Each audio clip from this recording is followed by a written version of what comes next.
ហេកញ្ញាសុំទោសមិនល្អទេជីវិតរបស់នាងបានរលត់ដើម្បីសង្គ្រោះនាងខ្ញុំត្រូវបង្កើនធម៌ពលនាងពិតជាមានរូបកាយទឹកកកអាចកំបាំងខ្ញុំនៅឯណាកញ្ញាភ្ញាក់ហើយអ្នកជានរណាតើខ្ញុំមកទីនេះដោយរបៀបណាយប់មិញអ្នកដួលក្នុងទឹកខ្ញុំបានជួយសង្គ្រោះអ្នកដួលក្នុងទឹកហេតុអ្វីខ្ញុំត្រូវរៀបការជាមួយ Derek មនុស្សអាក្រក់នោះខ្ញុំមិនព្រមទេខ្ញុំស្លាប់ប្រសើរជាងរៀបការជាមួយគាត់ជួយសូមមានអ្នកដួលក្នុងទឹក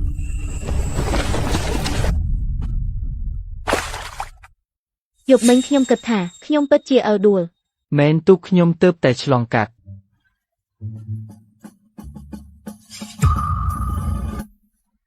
កញ្ញាបន្ទាបសំឡេងអ្នកចិត្តធ្វើឲ្យត្រចៀកខ្ញុំដាច់ហើយហេតុអ្វីខ្ញុំស្លៀកសម្លៀកបំពាក់ផ្សេងសម្លៀកបំពាក់ខ្ញុំនៅឯណាពិតណាស់ខ្ញុំបានបដូរឲ្យអ្នកហេតុអ្វីបានជាយកសម្លៀកបំពាក់ខ្ញុំព្រោះវាសើមតើអ្នកចង់ដេកជាមួយសម្លៀកបំពាក់សើមទេតើអ្នកបានធ្វើអ្វីខ្លះដល់ខ្ញុំមិនអីទេគ្រាន់តែសង្គ្រោះអ្នកខ្ញុំបានប៉ះពោះអ្នកនិងដកដង្ហើមផ្ដល់ជីវិតអូត្រូវហើយឈប់កុំនិយាយទៀតតើអ្នកបានធ្វើអ្វីទាំងអស់នោះកញ្ញាមុខអ្នកស្លេកបន្តិចត្រូវការឲ្យខ្ញុំពិនិត្យម្ដងទៀតទេអ្នកណាដឹងទេអ្នកពិនិត្យខ្ញុំអ្នកអាចនឹងដៃកញ្ញាមុនដំបូងខ្ញុំឈ្មោះឃ្លូអីកុំហៅខ្ញុំថាកញ្ញាទៀតអ្នកស្រីវ៉ាន់ទី2តើមានអ្វីដែលអ្នកចង់និយាយប្រាប់ខ្ញុំទេព្រោះគាត់ឃើញគ្រប់យ៉ាងហើយខ្ញុំគួរតែយកគាត់ធ្វើជាខែលដើម្បីបដិសេធការស្នើសុំរបស់ Derek អ្វីអ្នកបានឃើញរាងកាយខ្ញុំតើអ្នកមិនគួរនិយាយអ្វីទេប្រជ្រុយរបស់អ្នកពិតជាប្លែកនៅស្ងៀមមានរឿងអីទេអ្នកស្រីវ៉ាន់តើខ្ញុំនិយាយខុសទេនិយាយពីដុំពុកលើទ្រូងអ្នកមែនទេភ្លេចវាទៅអ្នកមិនដឹងទេថាខ្ញុំចង់និយាយអីអរគុណខ្ញុំអ្នកបានជួយសង្គ្រោះខ្ញុំគួរតែអរគុណតែអ្នកដោះសម្លៀកបំពាក់ខ្ញុំហើយអ្នកប៉ះពាល់នឹងថើបខ្ញុំវាមិនត្រឹមត្រូវទេតែខ្ញុំត្រូវព្យាបាលជំងឺអ្នកបើខ្ញុំមិនមើលមិនប៉ះឬមិនសួរតើខ្ញុំព្យាបាលអ្នកបានយ៉ាងម៉េចខ្ញុំជាគ្រូពេទ្យអច្ឆរិយៈតែមិនមែនជាអ្នកធ្វើអច្ឆរិយៈទេដូច្នេះអ្នកកំពុងនិយាយថាដោយខ្ញុំមិនដឹងខ្លួនខ្ញុំត្រូវបានគេយកប្រយោជន៍មិនត្រឹមតែមិនអាចខឹងប៉ុន្តែខ្ញុំក៏ត្រូវអរគុណអ្នកដែរឬអ្នកស្រីវ៉ាន់បើខ្ញុំមិនបានសង្គ្រោះអ្នកគ្រូសាអ្នកនឹងរៀបចំពិធីបុណ្យសពអ្នកហើយលើសពីនេះទៅទៀតខ្ញុំជាគ្រូពេទ្យក្នុងភ្នែកគ្រូពេទ្យគ្មានប្រុសស្រីទេអ្នកមានជំងឺក្រពះធ្ងន់ធ្ងរឆ្អឹងជើងឆ្វេងបាក់ថ្មីនេះអ្នកមានអារម្មណ៍អស់កម្លាំងហាក់ដូចជាមានអ្វីបារម្ភក្នុងចិត្តអ្នកថែមទាំងដឹងថាឆ្អឹងជើងឆ្វេងខ្ញុំធ្លាប់បាក់ពិតណាស់ខ្ញុំជាគ្រូពេទ្យអច្ឆរិយៈមកពីភ្នំពុកលីមគ្រាន់តែប៉ះមួយដងមើលមួយផ្លែតខ្ញុំអាចប្រាប់រោគទាំងអស់របស់អ្នកគាត់មិនមែនជាមនុស្សអាក្រក់ទេប្រហែលជាខ្ញុំអាចសាករៀបការជាមួយគាត់ប្រហែលជា Derek នឹងឈប់ដេញតាមខ្ញុំលីមអរគុណអ្នកដែលបានសង្គ្រោះខ្ញុំប៉ុន្តែពេលនេះមិនស្រួលនិយាយទេសូមអ្នកចេញទៅសិនបានទេសូមឲ្យខ្ញុំស្លៀកពាក់សិនលីមខ្ញុំចង់និយាយជាមួយអ្នកស្រីវ៉ាន់ចង់និយាយពីរឿងអីខ្ញុំចង់ឲ្យអ្នកមកផ្ទះជាមួយខ្ញុំហើយរៀបការជាមួយខ្ញុំធ្វើជាប្តីខ្ញុំហេតុអី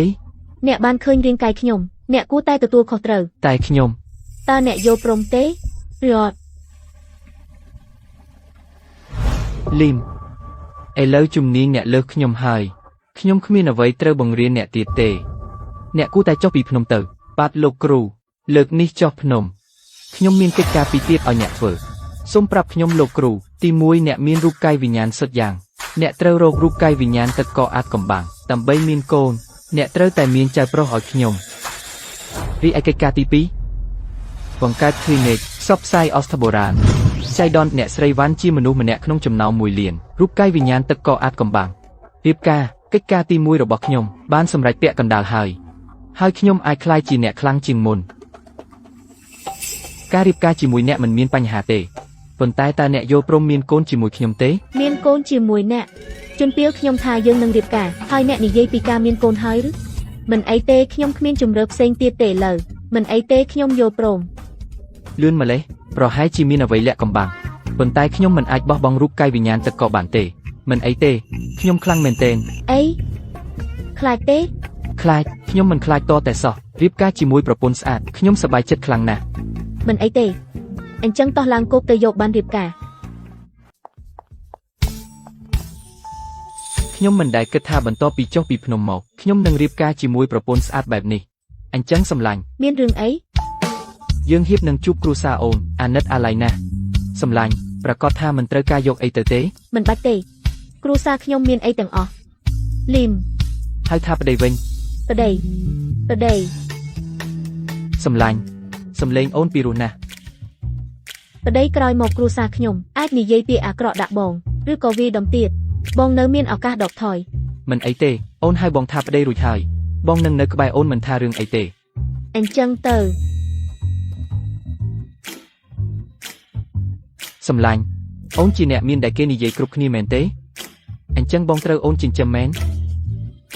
ខ្លួនអីឯងឆ្កេងញីឯងហ៊ានត្រឡប់មកវិញយប់មិញហេតុអីឯងមិននៅជាមួយ Derek ឯងដឹងទេ Derek ខឹងប៉ុណ្ណាឯងអេតបានការ Derek ខឹងឬមិនខឹងខ្ញុំមិនដឹងទេតែឯងដឹងទេថាខ្ញុំខឹងខ្លាំងណាស់ពេលនេះឯងហ៊ានប៉ះខ្ញុំឯងដឹងទេថាខ្ញុំជានរណាឯងធ្វើបាបប្រពន្ធខ្ញុំទោះឯងជាស្ដេចមេឃក៏ដោយខ្ញុំនឹងទាត់ឯង ប្តីក្មេងនេះចេះការពារប្រពន្ធមែន ប្រពន្ធថែង បាទខ្ញុំជាប្រពន្ធរបស់លីមមានរឿងអីគេ យេខ្លួនអីរកបានអ្នកស្រីម្នាក់មកធ្វើជាខែខ្ញុំទើបតែនិយាយប៉ុន្មានម៉ាត់គាត់វីខ្ញុំ ថៃឡឈឺទេ ឈឺ ខ្លួនអីឯងប្រហើនពេកហើយសុំទោសថៃឡឥឡូវនេះសុំទោសយេគាត់មុនគេ អញ្ចឹងអី Derek ជាកូនប្រុសតែមួយរបស់អ្នកមានបំផុតនៅក្រុងសៀនហៃឯងទុកឱកាសធ្វើជាអ្នកមានទៅរៀបការជាមួយអ្នកស្រែនេះមិនមែនជាភាពល្ងងទេ ទោះខ្ញុំមិនវីស្រីតែបើឯងហ៊ានជេរប្រពន្ធខ្ញុំនឹងលើកលែង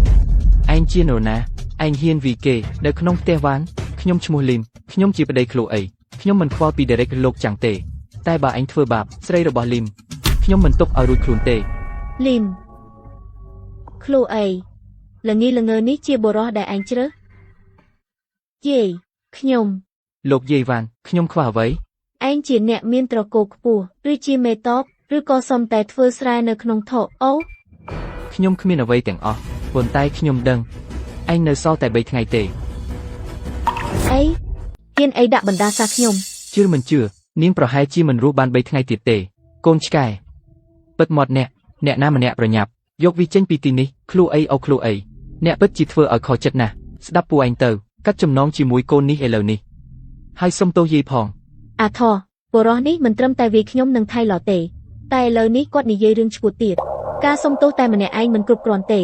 ខ្ញុំមិនបានដាក់បណ្ដាសានាងទេលោកយាយវ៉ាន់មានជំងឺរ៉ាំរ៉ៃហើយខ្ញុំខ្លាចថានាងប្រហែលជាមិនរស់បាន3ថ្ងៃទេ ហឹមអញ្ចឹងប្រាប់ខ្ញុំមកតើខ្ញុំមានជំងឺសាហាវអីតែខ្ញុំមិនអាចរស់បាន3ថ្ងៃ ហេតុអីខ្ញុំត្រូវប្រាប់អ្នកថ្ងៃនេះខ្ញុំមកទីនេះគ្រាន់តែចង់ប្រាប់អ្នករាល់គ្នាចាប់ពីពេលនេះទៅខ្លួនអីជាស្រីរបស់ខ្ញុំ សុំទោសវាកើតឡើងព្រោះខ្ញុំបានប្រើអ្នកជាខែលអញ្ចឹង មិនអីទេ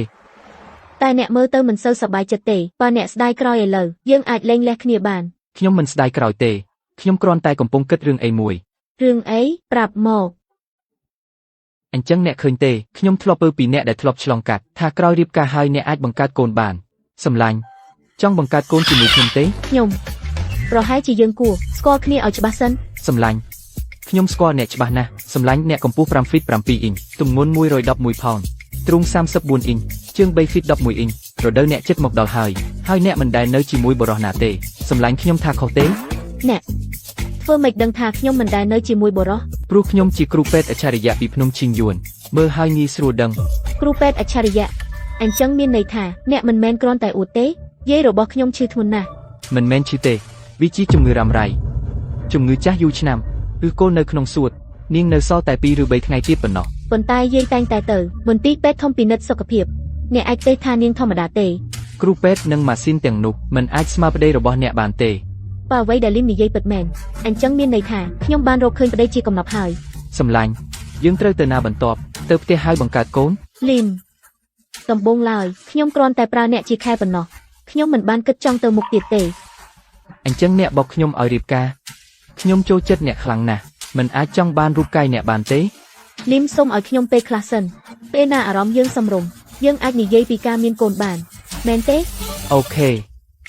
ទ្រាំមិនបានខ្ញុំស្រឡាញ់អ្នកខ្លាំងពេកអ្នកស្អាតអញ្ចឹងអ្វីដែលអ្នកនិយាយគឺត្រូវទាំងអស់ប៉ុន្តែរូបកាយយ៉ាងរបស់ខ្ញុំអាចផ្សំតែជាមួយរូបកាយទឹកកកជ្រៅប៉ុណ្ណោះទើបមានកូនបើខ្ញុំមិនបំពេញបំណងរបស់លោកគ្រូទេគាត់នឹងចុះមកវីខ្ញុំ អរគុណលីមនិយាយពីនេះតើអ្នកមានគម្រោងអ្វី ពិតណាស់នៅជាមួយអ្នកសម្លាញ់ហើយក៏បើ clinic អស្ថាបុរាណដែរ បើ clinic អស្ថាបុរាណតែមនុស្សច្រើនជឿថ្នាំលោកខាងលិចជាង នឹងហើយជាមូលហេតុដែលខ្ញុំត្រូវបើ clinic អស្ថាបុរាណដើម្បីធ្វើឲ្យអស្ថាបុរាណរស់ឡើងវិញ អីគ្រួសារ Sterling ចាប់ផ្ដើមធ្វើសកម្មភាពហើយចាំខ្ញុំបន្តិចខ្ញុំនឹងទៅដល់ការិយាល័យក្នុងរយៈពេល20នាទីទុកឲ្យខ្ញុំដោះស្រាយពួក Sterling ផ្ញើការព្រមានមកយ៉ាងលឿនមែន សម្លាញ់មានរឿងអី នាយកដ្ឋានលោកកំពុងមានបញ្ហាត្រូវតែទៅវិញឲ្យលឿន សម្លាញ់ខ្ញុំនឹងទៅជាមួយអ្នកស្អាតណាស់ខ្ញុំមិនអាចទុកឲ្យអ្នកទៅតែម្នាក់ឯងបានទេទៅដោះស្រាយបញ្ហា អូខេឡើងអ្នកស្រីវ៉ាន់ឥឡូវមានរឿងអីទៀតពួក Sterling កំពុងដាក់សម្ពាធលើផ្សារទំនើបភាគច្រើនពួកគេមិនអាចទ្រាំទ្របានទេដូច្នេះពួកគេត្រូវតែដកផលិតផលរបស់យើងទាំងអស់ចេញប្រាប់នាយកដ្ឋានលោកឲ្យគ្រប់គ្នាបន្តធ្វើការទៅខ្ញុំនឹងដោះស្រាយអ្វីដែលនៅសល់យល់ហើយChloe ដូច្នេះនេះជាអ្វីដែលកើតឡើងពេលអ្នកធ្វើឲ្យ Derek លីមមិនបានជួយអ្វីតតែសោះហើយឥឡូវខ្ញុំកំពុងទាញគាត់ចុះតើខ្ញុំពិតជាខុសមែនទេ Chloe តើអ្នកកំពុងព្យាយាមបំផ្លាញក្រុមហ៊ុន Claude Sumi ឬខ្ញុំគ្រប់គ្រងវាបានហើយដោះស្រាយតើអ្នកនឹងដោះស្រាយយ៉ាងដូចម្តេចក្នុងមួយថ្ងៃយើងបានបាត់បង់2ភាគ3នៃការបញ្ជាទិញរបស់យើងតើអ្នកដឹងទេថាយើងបាត់បង់ប៉ុន្មានខ្ញុំព្រមានអ្នកពេលអ្នកនិយាយជាមួយប្រពន្ធខ្ញុំកុំបញ្ចេញសំឡេងខ្លាំងបើមិនដូច្នោះទេខ្ញុំនឹងគូសថ្មិញអ្នកចេញអូអ្នកណាកំពុងព្យាយាមសម្លាប់អ្នកណា Chloe គ្រាន់តែមួយថ្ងៃប៉ុណ្ណោះហើយអ្នកកាន់តែស្អាតឡើងទៀត Derek ហេឈប់នៅទីនោះ Chloe បរិះនេះជាអ្វីចំពោះអ្នកហើយអ្វីបានជាអ្នកខ្វល់គាត់ខ្លាំងម្ល៉េះ គាត់ជាប្តីរបស់ខ្ញុំ ប្តីរបស់អ្នកគាត់ល្អគ្រប់គ្រាន់សម្រាប់អ្នកទេគាត់មានជាងខ្ញុំទេឬមានអំណាចជាងខ្ញុំមានជំនាញខាងវិទ្យាសាស្ត្រហើយខ្ញុំពូកែខាងក្បាច់កូនឯងនិយាយបំភ្លើស្មានថាខ្ញុំនិយាយរឿងឥតប្រយោជន៍ប៉ុន្តែរឿងមួយដែលខ្ញុំមិនកុហក អី ប្រពន្ធខ្ញុំមានប្រជ្រុយហើយវាស្អាតណាស់ចាំមើលឯងនឹងឃ្លូអីបើអត់ទេតើខ្ញុំដឹងដោយរបៀបណាឃ្លូអីឯងគ្មានខ្មាស់ឯងធ្វើឲ្យគ្រួសារវ៉ាណាម៉ាស់ថ្មិញឯងដោះវិញហើយភ្លេចអីដែលខ្ញុំប្រាប់ឯងឃ្លូអីគ្រាន់តែឲ្យឱកាសខ្ញុំឈ្នះបេដងអ្នកខ្ញុំភ្នាល់ថាគាត់ជាតារាសម្ដែងដែលអ្នកជួលបើអ្នកគ្រាន់តែមកជាមួយខ្ញុំវិបត្តិនៅយន្តសង់នឹងបញ្ចប់ក្នុងរយៈពេលខ្លី Derek ខ្ញុំគិតថាអ្នកយល់ខុសហើយខ្ញុំរៀបការពិតប្រាកដយល់ទេលីមជាប្តីខ្ញុំ ឃ្លូអីកុំអត់គុណគេពេកលើកទី1ខ្ញុំអត់ទោសលើកទី2ខ្ញុំអត់ទោសប៉ុន្តែចាំទុកខ្ញុំមិនមែនជាអ្នកលក់មេតាទេលើកទី3ខ្ញុំនឹងធ្វើឲ្យឯងខ្លាចជាសេងប់និយាយធំឯងគិតថាឯងជាអ្នកណាមកធ្វើធំនៅមុខខ្ញុំមិនជឿទេធ្វើទៅសាក់មើលក្នុងនាមជាប្តីរបស់ឃ្លូអីខ្ញុំប្រមានអ្នកកុំមកចិត្តនាងឯងគិតថាឯងជាអ្នកណាឯងគ្មានសិទ្ធិនិយាយអញ្ចឹងទេព្រោះខ្ញុំជាសង្សារនាងអញ្ចឹងទេបង្រៀនអានឹងឯងចង់ស្លាប់បែបណាស្លាប់ដោយចាស់ជាមួយសម្លាញ់របស់ខ្ញុំរស់នៅយ៉ាងសប្បាយហើយស្លាប់បន្តិចម្ដងឬក៏ល្អជាងនេះកុំស្លាប់តតែសោះ លីម កុំហៅខ្ញុំថាលីមហៅខ្ញុំថាសម្លាញ់ឯងហ៊ានប្រជែងខ្ញុំបាក់ជើងទាំងពីររបស់វាស្លាប់ទៅអាទំនើងនេះហើយជាអ្វីដែលកើតឡើងពេលឯងមករករឿង Derek ប្រយ័ត្ន តែខ្ញុំតែឯងអស់ហើយតើអាចទៅរួចដូចម្ដេច លីមលី តើអាចទៅរួចដូចម្ដេចអីយ៉ាកំសាកប្រុសម្នាក់នេះខ្លាំងអញ្ចឹងដៃឆ្វេងដៃស្ដាំពីរអ្នករបស់ឯងអន់ណាស់ចង់លេងខ្លួនឯងទេអាទំនើងថ្ងៃនេះឯងមានសំណាងតែរឿងនេះមិនទាន់ចប់ទេហើយខ្ញុំក៏មិនទាន់ចប់ជាមួយឯងដែរអារ៉ុនតាក់ទងម៉ាកុសឲ្យវាដោះស្រាយអាអ្នកស្រុកនឹងបើម៉ាកុសចូលដៃអាអ្នកស្រុកនោះនឹងក្លាយជាត្រីនៅក្នុងបឹងថ្មនិយប់នេះបើឯងហ៊ានប្រកួតប្រជែងជាមួយខ្ញុំដើម្បីមនុស្សស្រីឯងនឹងស្លាប់តែប៉ុណ្ណោះ ខ្ញុំយកប្តីមួយចៃដន្យគាត់ពូកែយ៉ាងនេះ គឺសម្លាញ់គួរឲ្យចាប់អារម្មណ៍មែន ពិតជាមិននឹកស្មានដល់ ហេមនៅមានរឿងល្អច្រើនទៀតតែខ្ញុំមិនទាន់បង្ហាញអ្នកនឹងឃើញ លីមតើអ្នកមិនមែនជាគ្រូពេទ្យទេមិនក៏ចេះប្រយុទ្ធពូកែម្លេះ សម្លាញ់ព្រោះខ្ញុំក៏ជាអ្នកជំនាញមកពីភ្នំឈៀងយុនសម្លាញ់មានរឿងអីអ្នកហាក់មិនសប្បាយចិត្តមានរឿងអ្វីខុសចង់ឲ្យខ្ញុំចាប់ជីបចោលទេ ខ្ញុំមិនអីទេគ្រាន់តែរឿងអាក្រក់នៅក្រុមហ៊ុនគួរឲ្យធុញណាស់ ព្រោះតែ Derek មានអំណាចហើយប្រើល្បិចចង្ខ្វក់ដើម្បីបង្កាប់ក្រុមហ៊ុនយន្តសាង ហើយថែមទាំងលួចបុគ្គលិកអ្នក ចា ដូច្នេះតោះទៅសម្លាប់ Derek រឿងក៏ចប់ កុំនិយាយបែបនេះទៀតគ្រួសារ Sterling ដែល Derek ជាកម្មសិទ្ធិមានឥទ្ធិពលច្រើននៅទីក្រុងសៀនហាយយើងមិនអាចទៅរករឿងគេទេហើយការសម្លាប់មនុស្សខុសច្បាប់ យល់ព្រមអ្នកឈ្នះសម្លាញ់ តោះទៅម៉ោងហួសហើយខ្ញុំនឹងនាំអ្នកដើរលេងទៅញ៉ាំអីគ្នាទិញសម្លៀកបំពាក់ថ្មី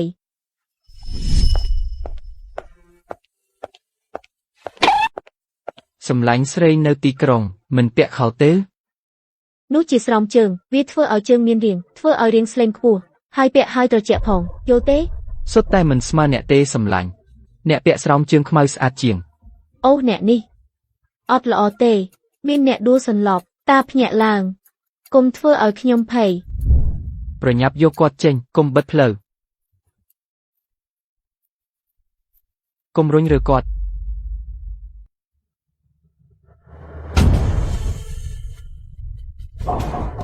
ខ្ញុំជាគ្រូពេទ្យសូមចេញផ្លូវខ្ញុំកំពុងជួយសង្គ្រោះជីវិតថាគ្រូពេទ្យឯងជាអ្នកស្រែមកធ្វើគ្រូពេទ្យឈប់អួតទៅចេញពីទីនេះឥឡូវចាំអីទៀតយកពួកគេទៅ គាត់ជាគ្រូពេទ្យខ្ញុំអាចធានាឲ្យគាត់បាន ឯងជាអ្នកណាពីឯងគ្មានតម្លៃទេបើគាត់សម្លាប់គាត់វិញអ្នកណាទទួលខុសត្រូវ ខ្ញុំ ឯងធ្វើអីជួយសង្គ្រោះជីវិត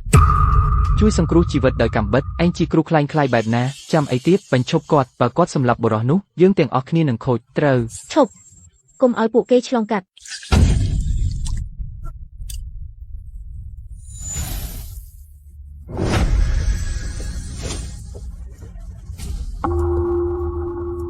ឯងឈួតឬ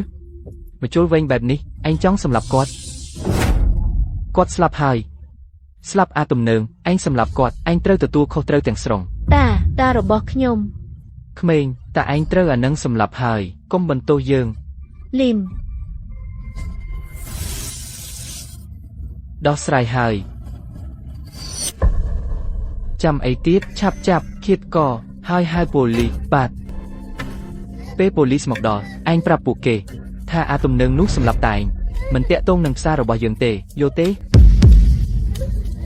ហើយឯងព្រោះឯងរារាំងយើងមានគេស្លាប់ក្នុងផ្សាររបស់យើងឯងត្រូវសងសំណង ខ្ញុំ ឯងធ្វើអីខ្ញុំបានព្យាបាលគាត់ហើយព្យាបាលខ្ញុំថាគាត់ស្លាប់អាចាស់នេះទើបតែរើឥឡូវគាត់មិនរើសោះបើមិនស្លាប់ទេតើជាអីគាត់កំពុងរស់ឡើងវិញខ្ញុំទើបតែរស់ពីស្លាប់មកវិញទេ តា ខ្ញុំកាត់អី តាអ្នកទើបតែដួលភ្លាមលោកនេះបានជួយសង្គ្រោះអ្នក អូយល់ហើយអរគុណកូនក្មេងមិនអីទេវាជាកាតព្វកិច្ចរបស់វិជ្ជាបណ្ឌិតតែពីនេះទៅអាចាស់អ្នកត្រូវប្រយ័ត្នអាហារជៀសវាងអាហារមានជាតិខ្លាញ់និងហេគាត់មិនស្លាប់ទេ ឯងទេដែលស្លាប់តាខ្ញុំគ្រាន់តែឈឺហើយលោកនេះព្យាបាលគាត់ ចេញទៅចុះបើគ្មានអីហេតុអីចេញមកដើរទិញអីវ៉ាន់ពេលឈឺអ្នកធ្វើឲ្យខ្ញុំបារម្ភណាស់កូនក្មេងតើខ្ញុំអាចសួរឈ្មោះអ្នកបានទេបើអ្នកទំនេរខ្ញុំចង់អញ្ជើញអ្នកទៅញ៉ាំបាយដើម្បីអរគុណអ្នកដែលជួយសង្គ្រោះជីវិតខ្ញុំមិនបាច់ទេវាគ្រាន់តែជាការជួយតូចតាចខ្ញុំនៅតែត្រូវទៅដើរទិញអីវ៉ាន់ជាមួយប្រពន្ធខ្ញុំពេលណាខ្ញុំមានពេលទៅញ៉ាំបាយជាមួយអ្នកអានឹងមានគេអញ្ជើញខ្ញុំញ៉ាំបាយថ្លៃ 400,000 លានរៀលហើយខ្ញុំក៏បដិសេធតែមើលគាត់បដិសេធខ្ញុំពេលខ្ញុំអញ្ជើញទៅសៀវវូយើងទៅផ្ទះពេលទៅដល់ផ្ទះកុំប្រាប់ម៉ាក់ប៉ាពីការឈឺរបស់ខ្ញុំគាត់រវល់នឹងកិច្ចការជាតិកុំឲ្យគាត់រំខានចិត្តយល់ទេ យល់ហើយតាតែខ្ញុំចង់បានការ៉េម អាកុំពេក លីមបុរសចាស់នោះគាត់មានបញ្ហាអីវាមើលទៅធ្ងន់ធ្ងរណាស់ ពិតណាស់នោះជាការកកស្ទះសរសៃឈាមខួរក្បាល ការកកស្ទះសរសៃឈាមខួរក្បាលមិនមែនដូចជាការហូរឈាមខួរក្បាលទេ ការកកស្ទះសរសៃឈាមខួរក្បាលជាសញ្ញាមុននៃការហូរឈាមខួរក្បាលវាជាមូលហេតុមួយ អូធ្ងន់ធ្ងរអញ្ចឹងអ្នកព្យាបាលវាដូចម្ដេច ការកកស្ទះសរសៃឈាមខួរក្បាលភាគច្រើនបណ្ដាលមកពីសម្ពាធឈាមខ្ពស់ដូច្នេះដំបូងខ្ញុំប្រើកាំបិតតូចកាត់ម្រាមដៃគាត់ឲ្យឈាមចេញដើម្បីបន្ថយសម្ពាធលើលំហូរឈាមបន្ទាប់មកខ្ញុំប្រាំចូលប្រាក់ចាក់ចូលក្នុងខួរក្បាលគាត់ដើម្បីដោះស្រាយសរសៃឈាមដែលស្ទះលំហូរឈាមគាត់ត្រឡប់មកធម្មតាវិញហើយគាត់ជាសះស្បើយដោយធម្មជាតិ យល់ហើយដូច្នេះការព្យាបាលវាប្រថុយណាស់មែនទេ ពិតណាស់ប៉ុន្តែសម្រាប់ខ្ញុំវាសាមញ្ញណាស់បើនិយាយអីខ្ញុំជាប្តីរបស់អ្នកជាគ្រូពេទ្យអច្ឆរិយៈ ខ្ញុំមិនដែលគិតថាប្តីក្មេងដែលខ្ញុំបោកបញ្ឆោតនឹងក្លាយជាមនុស្សមានតម្លៃដូចនេះសម្លាញ់អ្នកពិតជាអស្ចារ្យលីមដូច្នេះយាយពិតជានឹងមិនរស់លើសពី3ថ្ងៃទេ យ៉ាងច្រើន3ថ្ងៃប្រហែលជានាងនឹងទៅមុននោះទៀត តើអ្នកអាចជួយសង្គ្រោះនាងបានទេ នាងមានអរិភាពចំពោះអ្នកខ្លាំងណាស់ ហើយអ្នកនៅតែចង់ជួយនាង ខ្ញុំត្រូវបានតាចិញ្ចឹមពេលគាត់នៅរស់គ្មាននរណាម្នាក់ក្នុងគ្រួសារវ៉ាន់ហ៊ានរករឿងខ្ញុំទេឥឡូវគាត់ស្លាប់បាត់ទៅហើយយាយនៅតែជាប្រពន្ធរបស់តាដែរបើអ្នកអាចព្យាបាលនាងបានសូមជួយនាងផងយល់ព្រម បើគេសុំទោសអ្នកខ្ញុំនឹងពិចារណាបើមិនអញ្ចឹងទេទៅចោលអ្នកជាមនុស្សជាទីស្រឡាញ់របស់ខ្ញុំនឹងមិនឲ្យគេគៀបសង្កត់អ្នកដោយឥតប្រយោជន៍ទេ សម្លាញ់អ្នកល្អចំពោះខ្ញុំណាស់មកអ្នកថាអ្នកចង់បើក clinic អស្តាបុរាណមែនទេតោះទៅមើលជុំវិញ ហេតុអ្វីមិនមាន clinic អស្តាបុរាណដែលសមរម្យនៅក្បែរនេះ ខ្ញុំស្នើឲ្យអ្នកបើក clinic អស្តាបុរាណផ្ទាល់ខ្លួនរបស់អ្នក ប៉ុន្តែខ្ញុំខ្វះលុយបន្តិច ខ្ញុំនឹងចំណាយមិនអាចធានាច្រើនទេប៉ុន្តែខ្ញុំមានប្រហែល1លាន អូតើនោះមិនដូចជាការកេងប្រវ័ញ្ចប្រពន្ធខ្ញុំទេចុះបើយើងនិយាយថាខ្ញុំរៀបការចូលគ្រួសារអ្នកហើយចាត់ទុកនេះជាថ្លៃបណ្ណាការរបស់អ្នកឲ្យខ្ញុំអាចាស់ដើម្បីបញ្ចប់កិច្ចការដែលអ្នកបានឲ្យខ្ញុំថែមទាំងលក់ខ្លួនឯងទៀតផង ល្អហើយវាថាជាថ្លៃបណ្ណាការខ្ញុំនឹងឲ្យអ្នកនៅពេលក្រោយ មិនអីទេសម្លាញ់កុំបារម្ភទោះបីអ្នកចេញលុយក៏ដោយអ្នកប្រកាសជាមិនស្ដាយក្រោយទេបោកខោអាវធ្វើម្ហូបត្រដុសខ្នងម៉ាសាជើងខ្ញុំជាអ្នកជំនាញលើអ្វីទាំងអស់នោះ សុបិនឃើញអ្នកណាសួរអ្នកខ្ញុំ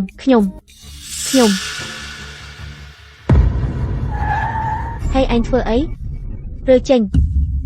ចេញទៅខ្ញុំនឹងសម្លាប់ឯង លីម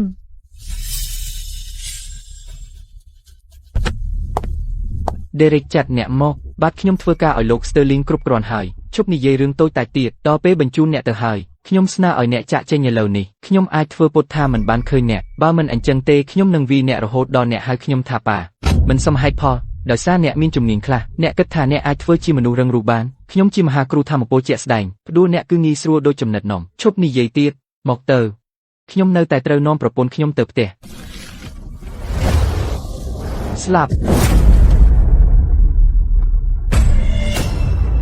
តើរឿងនោះអាចកើតឡើងយ៉ាងដូចម្ដេច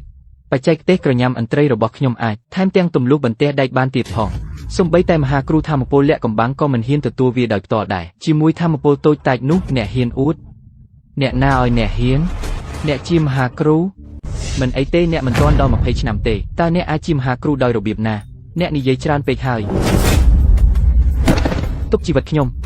បើខ្ញុំដឹងថាអ្នកជាមហាគ្រូខ្ញុំនឹងមិនដែលឆ្លោះជាមួយអ្នកទេមហាគ្រូអីក៏អីតើអ្នកកំពុងនិយាយពីអ្វីអ្នកមិនដឹងអំពីមហាគ្រូទេខ្ញុំមិនដឹងទេប្រាប់ខ្ញុំបន្ថែមទៀតអំពីវាប្រហែលជាខ្ញុំនឹងទុកជីវិតដ៏អន់ថយរបស់អ្នកមហាគ្រូគឺជាអ្នកប្រយុទ្ធបុរាណវាជាឋានន្តរស័ក្តិហើយកម្រិតអ្នកប្រយុទ្ធរួមមានអ្នកប្រយុទ្ធធម្មពលជាក់ស្ដែងមហាគ្រូធម្មពលលាក់កំបាំងនិងមហាគ្រូធម្មពលបំផ្លែងអូខ្ញុំយល់ហើយអ្នកខ្សោយបែបនេះអ្នកប្រកាសជាអ្នកខ្សោយបំផុតអ្នកប្រយុទ្ធធម្មពលជាក់ស្ដែងមែនទេយល់ពោមក្រោកពីដីឡើងហើយទៅឆ្ងាយទៅវិញហើយប្រាប់ Derek បើមានលើកក្រោយខ្ញុំនឹងទៅនិយាយជាមួយគាត់ដោយខ្លួនឯងមិនពោម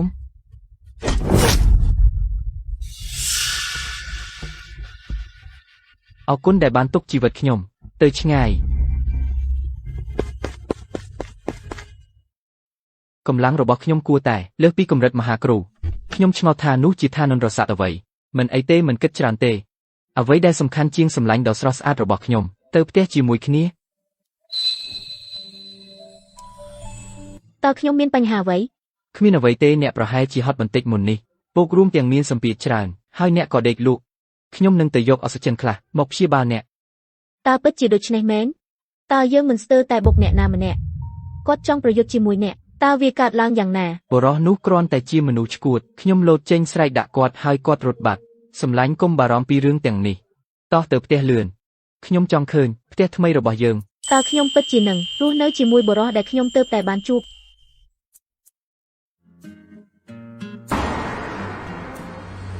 សម្លាញ់បើធៀបនឹងផ្ទះឈើតូចរបស់យើងនៅលើភ្នំផ្ទះនេះស្អាតជាងឆ្ងាយណាស់សូមស្រួលខ្លួនដូចនៅផ្ទះខ្ញុំនឹងទៅងូតទឹកសិនខ្ញុំគិតថា2 3ថ្ងៃទៀតរដូវរបស់ខ្ញុំនឹងមកខ្ញុំបារម្ភថាវានឹងមិនស្រួលនៅថ្ងៃស្អែកមកត្រូវពេលណាសម្រាប់រដូវរបស់ខ្ញុំវាមកភ្លាមបន្ទាប់ពីខ្ញុំងូតទឹកលីមនៅឯណាក្លិនអ្វីក្រអូបណាស់សម្លាញ់ឯងងូតទឹករួចហើយឬសម្លាញ់មកនេះតែខ្ញីលីមឯងដឹងដោយរបៀបណាជាមួយជំនាញរបស់ខ្ញុំងាយស្រួលដឹងថារដូវឯងនឹងមកសម្លាញ់ពិសាបន្តិចទៅវាជួយបង្កើនសីតុណ្ហភាពរាងកាយនិងបំបត្តិការឈឺចុកក្នុងពោះខាងក្រោមអរគុណលីមមិនបាច់អរគុណទេឯងជាប្រពន្ធខ្ញុំបើខ្ញុំមិនថែរក្សាឯងទេអ្នកណានឹងសម្លាញ់មកនេះទៅដេកលើសាឡុងខ្ញុំនឹងម៉ាសាឲ្យឯងពោះខាងក្រោមឯងនឹងមិនឈឺច្រើនទេហើយពេលខ្ញុំធ្វើដូច្នេះខ្ញុំអាចប្រើ Mystic Ice Body របស់ប្រពន្ធខ្ញុំដើម្បីហាត់ជាមួយ Pure Yang Body របស់ខ្ញុំមិនត្រឹមតែនាងមានអារម្មណ៍ល្អជាង ប៉ុន្តែខ្ញុំក៏នឹងខ្លាំងជាងដែរ លីមឯងមិនបាច់ធ្វើបែបនេះទេស្រីភាគច្រើនឈឺខ្លះពេលមានរដូវពួកគេទ្រាំតែប៉ុណ្ណោះត្រឹមតែ2 ឬ 3ថ្ងៃទេ សម្លាញ់ឯងខុសគេ ហេតុអីខ្ញុំខុសគេខ្ញុំមិនមែនជាស្រីទេដៃរបស់លីមក្តៅណាស់ការម៉ាស្សាមានអារម្មណ៍ល្អណាស់ សម្លាញ់រូបរាងកាយរបស់អ្នកគឺពិសេសបន្តិច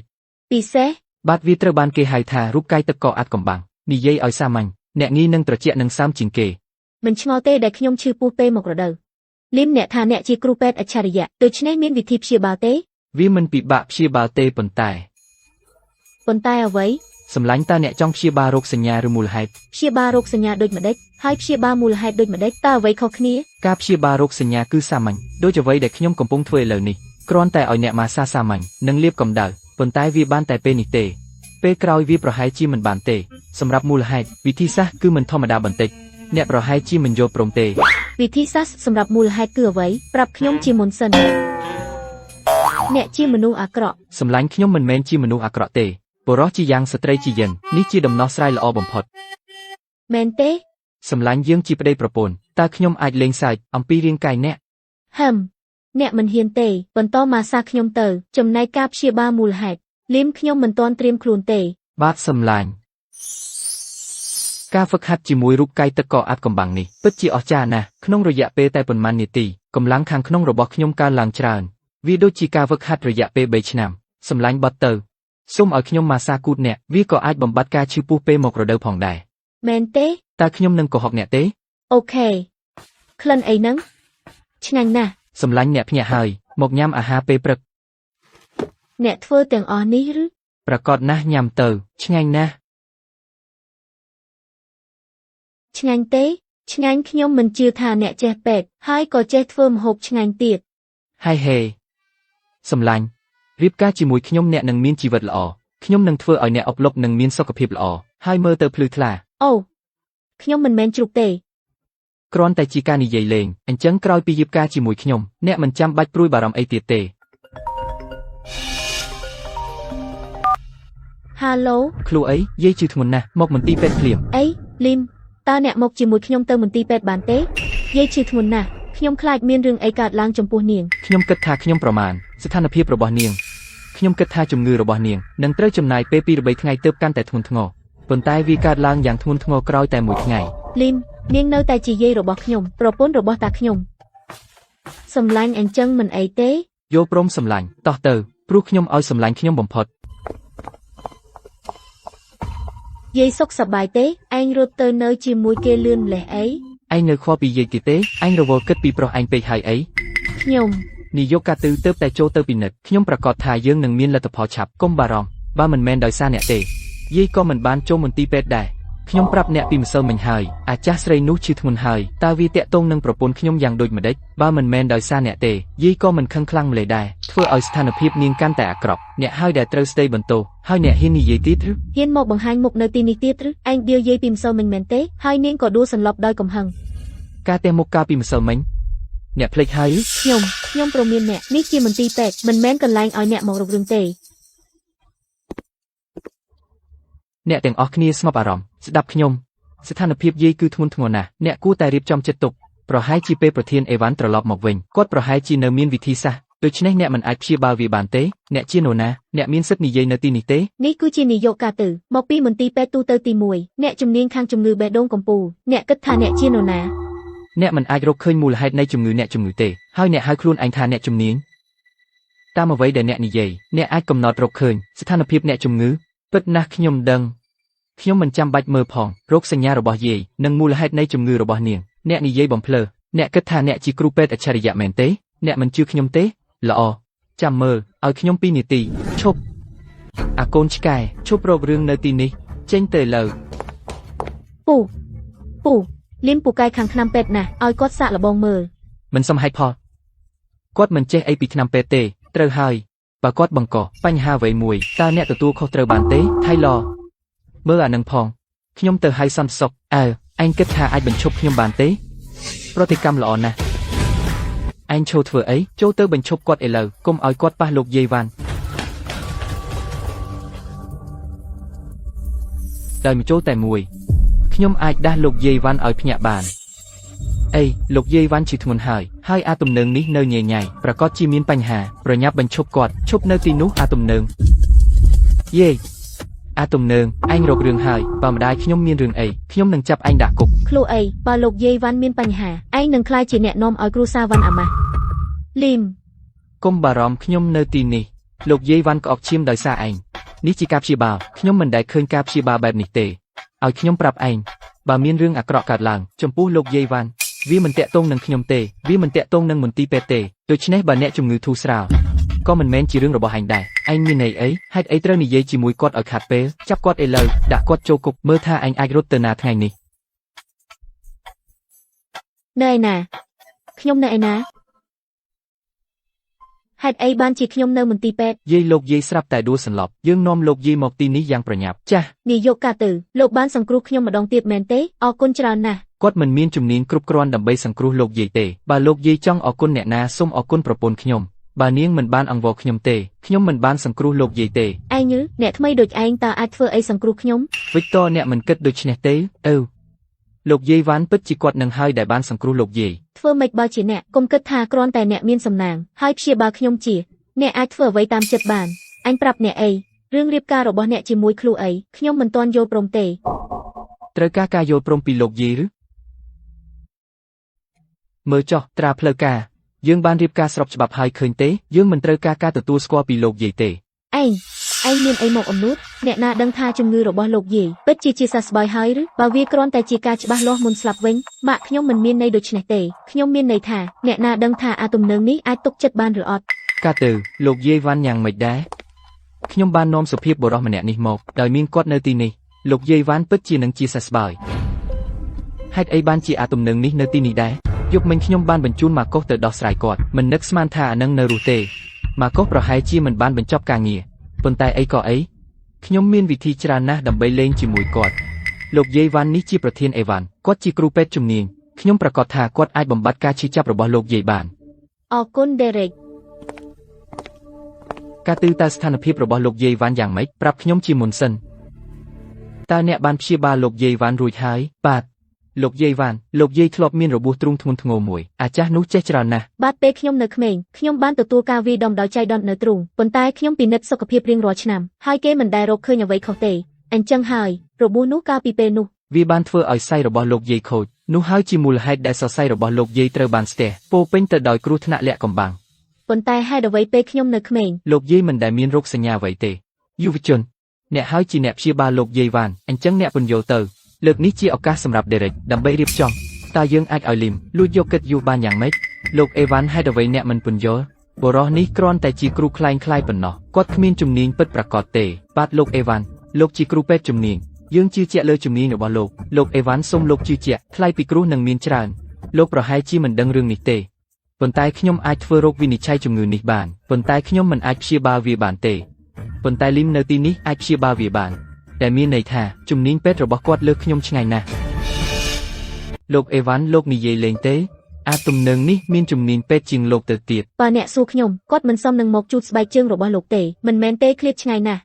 ពួកលោកពិតជាមិនដឹងទេជំងឺរបស់លោកយាយវ៉ាន់ត្រូវការការចាក់ម្ជុល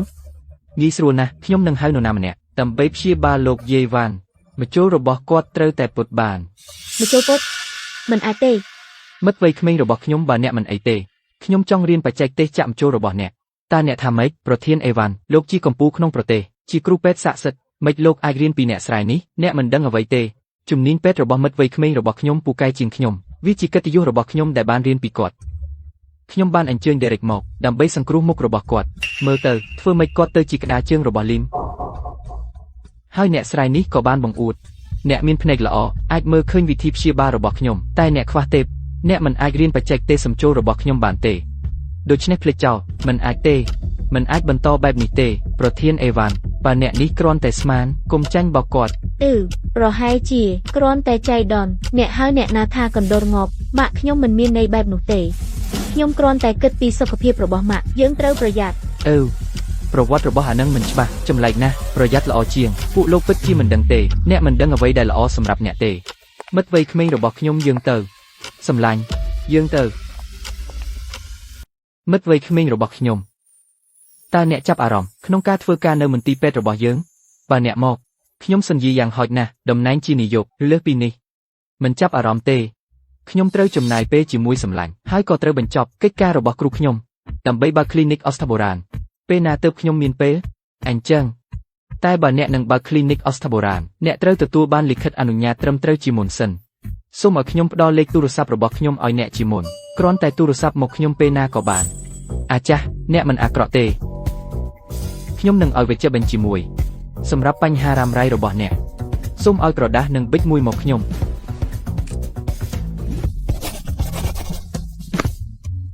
មិត្តវ័យក្មេងរបស់ខ្ញុំអ្នកពិតជាអស្ចារ្យតើអ្នកដឹងយ៉ាងណាថាខ្ញុំមានជំងឺផ្សិតជើងព្រោះខ្ញុំជាគ្រូពេទ្យអច្ឆរិយៈមកពីភ្នំពុកបៃតងអញ្ចឹងខ្ញុំទៅហើយលីមអរគុណអ្នកពិតជាពូកែណាស់មិនអីទេអ្នកមិនទាន់បានឃើញអ្វីដែលខ្ញុំអាចធ្វើបានពិតប្រាកដនិយាយពីនេះសម្លាញ់តើអ្នកនឹងអរគុណខ្ញុំយ៉ាងម៉េចតើអ្នកចង់បានរង្វាន់អ្វីគ្រាន់តែថើបមួយលីមមានមនុស្សនៅជុំវិញមិនអីទេគេមិនមើលយើងទេលីមសូមឲ្យខ្ញុំទទួលទូរស័ព្ទនេះជាមុនសិនចិត្តណាស់សម្លាញ់របស់ខ្ញុំចិត្តណាស់នឹងថើបខ្ញុំអីអញ្ចឹងខ្ញុំនឹងត្រឡប់មកវិញនៅពេលក្រោយមានរឿងអីសម្លាញ់ក្រុមហ៊ុន Sterling បានហួសព្រំដែនឥឡូវដៃគូម្នាក់ទៀតចង់បានការសងប្រាក់វិញខ្ញុំនឹងលុបបំបាត់ពួកគេល្បិចចោលខ្វាក់ជារឿងមួយតែវាក៏បំផ្លាញឱកាសថើបរបស់ខ្ញុំដែរគុំលីមដំបូងទុករឿងសម្លាប់មនុស្សចោលសិនតើវាពិតជាអាចដោះស្រាយបញ្ហាបានទេបើអ្នកធ្វើដូច្នេះមែនវានឹងក្លាយជាបទក្រិតអ្នកដឹងទេប៉ុន្តែខ្ញុំមិនអាចឈរមើលនៅស្ងៀមបានទេហើយមើលគាត់បៀតបៀនអ្នកលីមគ្រូសាលីនៅក្រុងស៊ីឃ្លីហ្វមានអំណាចខ្លាំងណាស់បើមានអីកើតឡើងដល់ដេរិកគេមិនទុកអ្នកទេពេលថ្ងៃនោះមកដល់មិនត្រឹមតែអ្នកនឹងមានគ្រោះថ្នាក់ទេប៉ុន្តែខ្ញុំនិងគ្រូសាវ៉ាន់នឹងមានបញ្ហាធំដែរសម្លាញ់និយាយត្រូវបើខ្ញុំនៅម្នាក់ឯងខ្ញុំអាចទប់ទល់នឹងគ្រូសាលីបានប៉ុន្តែឥឡូវខ្ញុំមានអ្នកខ្ញុំត្រូវប្រុងប្រយ័ត្នលើកលែងតែខ្ញុំស្គាល់មនុស្សធំមួយចំនួនលីមកុំបារម្ភទេរិកនោះទោះគាត់មានទំនាក់ទំនងគ្រប់ទីកន្លែង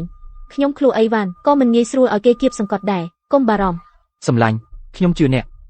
ប៉ុន្តែបើអ្នកត្រូវការជំនួយអ្វីអ្នកត្រូវប្រាប់ខ្ញុំមែនទេខ្ញុំនឹងទៅការិយាល័យឥឡូវចំណែកអ្នកវិញខ្ញុំកំពុងគិតចង់ដើរមើលក្បែរការិយាល័យរបស់អ្នកដើម្បីមើលកន្លែងបើក clinic អស្ថាបុរាណក្បែរការិយាល័យខ្ញុំចាស់ដូច្នេះខ្ញុំអាចបើកឡានដឹកអ្នកទៅធ្វើការនឹងមកវិញរាល់ថ្ងៃអូខេតាមអ្វីដែលអ្នកចង់តំបន់នេះមានរឿងអីមិនមានកន្លែងសមរម្យមួយទេសម្រាប់ clinic អស្ថាបុរាណខ្ញុំគួរតែត្រឡប់ទៅរកសម្លាញ់វិញក្មេងមិននឹកស្មានថាអ្នកមានសមត្ថភាពបែបនេះប៉ុន្តែខ្ញុំប្រាប់អ្នកឃ្លាតពីឃ្លោអីនាងមិនមែនជាស្ត្រីដែលអ្នកគួរលេងជាមួយទេខ្ញុំគិតថាអ្នកឈួតហើយមើលខ្លួនឯងមើលតើអ្នកគិតថាអ្នកជាអី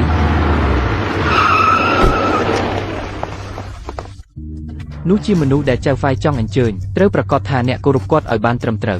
បាទអ្នកកំពុងធ្វើអីតើអ្នកនឹងធ្វើអីជាមួយលីមតើអ្នកកំពុងធ្វើអីតើត្រូវសួរទៀតទេគាត់ប្រកាសជាមនុស្សដែលអ្នករកឃើញគាត់អាចជាឃាតករឬជាអ្នករំលោភគាត់នឹងត្រូវគេចាប់យកទៅបាញ់សម្លាប់ឯងកុហកបើខ្ញុំកុហកហេតុអីបរិសទាំងនេះកាន់កាំភ្លើងដើម្បីចាប់អាទំនើងនេះឯងឃ្លូអីឯងអាចខ្លាយជាប្រពន្ធអ្នកមានតែឯងចុះថ្នាក់ទៅរៀបការជាមួយគាត់មកទៅប្រាប់គាត់មកថាលីមធ្វើអីខ្លះនេះមិនតាក់ទងនឹងឯងទេឈប់និយាយរញ៉េញ៉ៃទៅឯងហ៊ានប្រមាថប្រពន្ធខ្ញុំឯងដឹងហើយថាចង់ស្លាប់បែបណានៅពេលនេះលីមកុំអាម៉ាស់លីមឯងចង់ស្លាប់មែនចាំអីទៀតប្រញាប់ចាប់គាត់ទៅមើលទៅគេស្ដាប់ឯងទេឯងខ្វាក់ឬគាត់កំពុងវាយមនុស្សនៅមុខឯងយើងគ្រាន់តែធ្វើតាមបញ្ជាប៉ុណ្ណោះខ្ញុំមិនជ្រៀតជ្រែករឿងផ្សេងទេទៅចុះមានមោទនភាពទៅមិនយូរទេគេនឹងចាប់ឯងវិញអ្នកណាថាខ្ញុំនឹងចាប់គាត់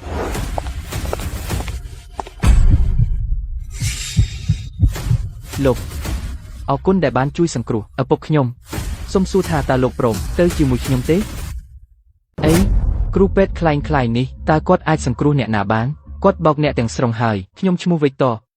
ម្សិលមិញអ្នកនិងប្រពន្ធរបស់អ្នកបានជួយសង្គ្រោះបុរសចំណាស់ម្នាក់នៅផ្សារនោះគឺឪពុករបស់ខ្ញុំគ្រូសាដុងអ្នកដែលមានកេរ្តិ៍ឈ្មោះដូចគ្រូសា Sterling មនុស្សដែលលីមបានជួយសង្គ្រោះម្សិលមិញជាមេគ្រូសាដុងមានឥទ្ធិពលដល់ម្លេះប្រហែលគេអាចជួយយើងដោះស្រាយជាមួយគ្រូសា Sterling យ៉ាងហោចណាស់គេអាចជួយយើងបើក clinic បាទលោកសូមសួរថាតើលោកព្រមទៅជាមួយខ្ញុំទេលោកឪពុកចង់ជួបលោកគាត់របួសប៉ុន្តែព្យាបាលគាត់ ខ្ញុំត្រូវប្រើវិធីខ្លះបើគាត់ចង់ជួបខ្ញុំឲ្យគាត់មកដោយខ្លួនឯងហេតុអីខ្ញុំត្រូវទៅរកគាត់គាត់គិតថាខ្លួនឯងជាអ្នកណា លីមកំរឹងរូសគាត់មកពីគ្រួសារដងសូម្បីតែគ្រួសារ Sterling ក៏ត្រូវគោរពដែរ សម្លាញ់យើងជាអ្នកសង្គ្រោះឪពុកគាត់បើគេគ្មានសុជីវធម៌មូលដ្ឋានទេតើគេហ៊ានហៅខ្លួនឯងថាគ្រួសារធំបានយ៉ាងម៉េចលោកឪពុកចាស់ហើយដើមមិនសូវរួចសង្ឃឹមថាលោកយល់ចុះយើងកំណត់ពេលថ្មីវិញលោកយល់ព្រមទេសុំទោសខ្ញុំរវល់ លីមគាត់មកអញ្ជើញអ្នកពីចម្ងាយហេតុអីអ្នកធ្វើជាអ្នកមានឋានៈបើវាជាបញ្ហាមែនខ្ញុំនឹងទៅជាមួយអ្នក ប៉ុន្តែគាត់មិនបានអញ្ជើញអ្នកទេសម្លាញ់ដោយសារអ្នកជាប្តីប្រពន្ធអ្នកទាំងពីរត្រូវបានអញ្ជើញជាមួយគ្នាអញ្ចឹងដោយសារតែប្រពន្ធខ្ញុំនឹងទៅជាមួយអ្នកយើងមកដល់ហើយនេះជាកន្លែងគ្រួសារយោធាមែនទេក្នុងករណីនោះខ្ញុំគួរតែព្យាបាលវិកតឲ្យជាប៉ុន្តែដំណើរការព្យាបាលអាចមិនស្រួលទេក្មេងប្រុសខ្ញុំនៅមិនទាន់ដឹងហើយអ្នកថាម៉េចទេអ្នកអញ្ជើញខ្ញុំប៉ុន្តែមិនស្គាល់ឈ្មោះខ្ញុំទេនោះមិនឆ្លើយទេ លីមវិកតឈ្មោះប្តីខ្ញុំគឺលីមគាត់ចម្លែកបន្តិចប៉ុន្តែគាត់មិនមានចិត្តណាទេគាត់គ្រាន់តែនិយាយត្រង់កុំខឹង មិនអីទេនិយាយត្រង់ល្អខ្ញុំចូលចិត្តមនុស្សដែលនិយាយត្រង់ ឪពុកយ៉ាងម៉េចដែរម្សិលមិញនៅផ្សារយើងក៏ភ័យដែរ អរគុណអ្នកឪពុកអាចប្រឈមមុខនឹងគ្រោះថ្នាក់ថ្ងៃនេះខ្ញុំអញ្ជើញអ្នកមកទី1ដើម្បីអរគុណលីមដែលបានជួយសង្គ្រោះឪពុកទី2ខ្ញុំចង់សុំលីមជួយមើលឪពុកបន្តិចនិងធ្វើឲ្យគាត់មានសុខភាពល្អឡើងវិញ កុំបារម្ភវិកតលីមនឹងខិតខំប្រឹងប្រែងដើម្បីព្យាបាលឪពុកខ្ញុំសន្យា សម្លាញ់ហើយអ្វីបានជាអ្នកចាប់ចង្កេះខ្ញុំមានអ្វីចង់សឹកទេអ្នកទាំងពីរចូលទៅឪពុកទើបតែចង់ជួបអ្នកដែរមិត្តវ័យក្មេងរបស់ខ្ញុំអរគុណសម្រាប់ជំនួយកាលពីម្សិលមិញខ្ញុំបានឲ្យគេរៀបចំអាហារល្អមួយចូលមកអង្គុយខ្ញុំសុំមិនបរិភោគទេមិនបាច់អរគុណទេខ្ញុំអាចព្យាបាលជំងឺរបស់អ្នកប៉ុន្តែខ្ញុំមិនចង់ទេមិត្តវ័យក្មេងរបស់ខ្ញុំមិនដឹងថាអ្នកចង់និយាយអីទេ លីមអ្នក សម្លាញ់កុំចូលរឿងនេះអីជំងឺរបស់បុរសចាស់នេះពិបាកព្យាបាលណាស់បើអ្នកមិនអាចព្យាបាលគាត់បានទេមនុស្សនឹងស្អប់អ្នកទោះបីអ្នកព្យាបាលគាត់ជាក៏គ្មានប្រយោជន៍ដែរហេតុអីខ្ញុំត្រូវព្យាបាលគាត់ដរាបណាអ្នកអាចជួយសង្គ្រោះឪពុកខ្ញុំបានចូលដាក់តម្លៃមកទោះបីអ្នកព្យាបាលគាត់មិនជាក៏ដោយយើងនឹងឲ្យរង្វាន់អ្នកមិនគ្រប់គ្រាន់ទេ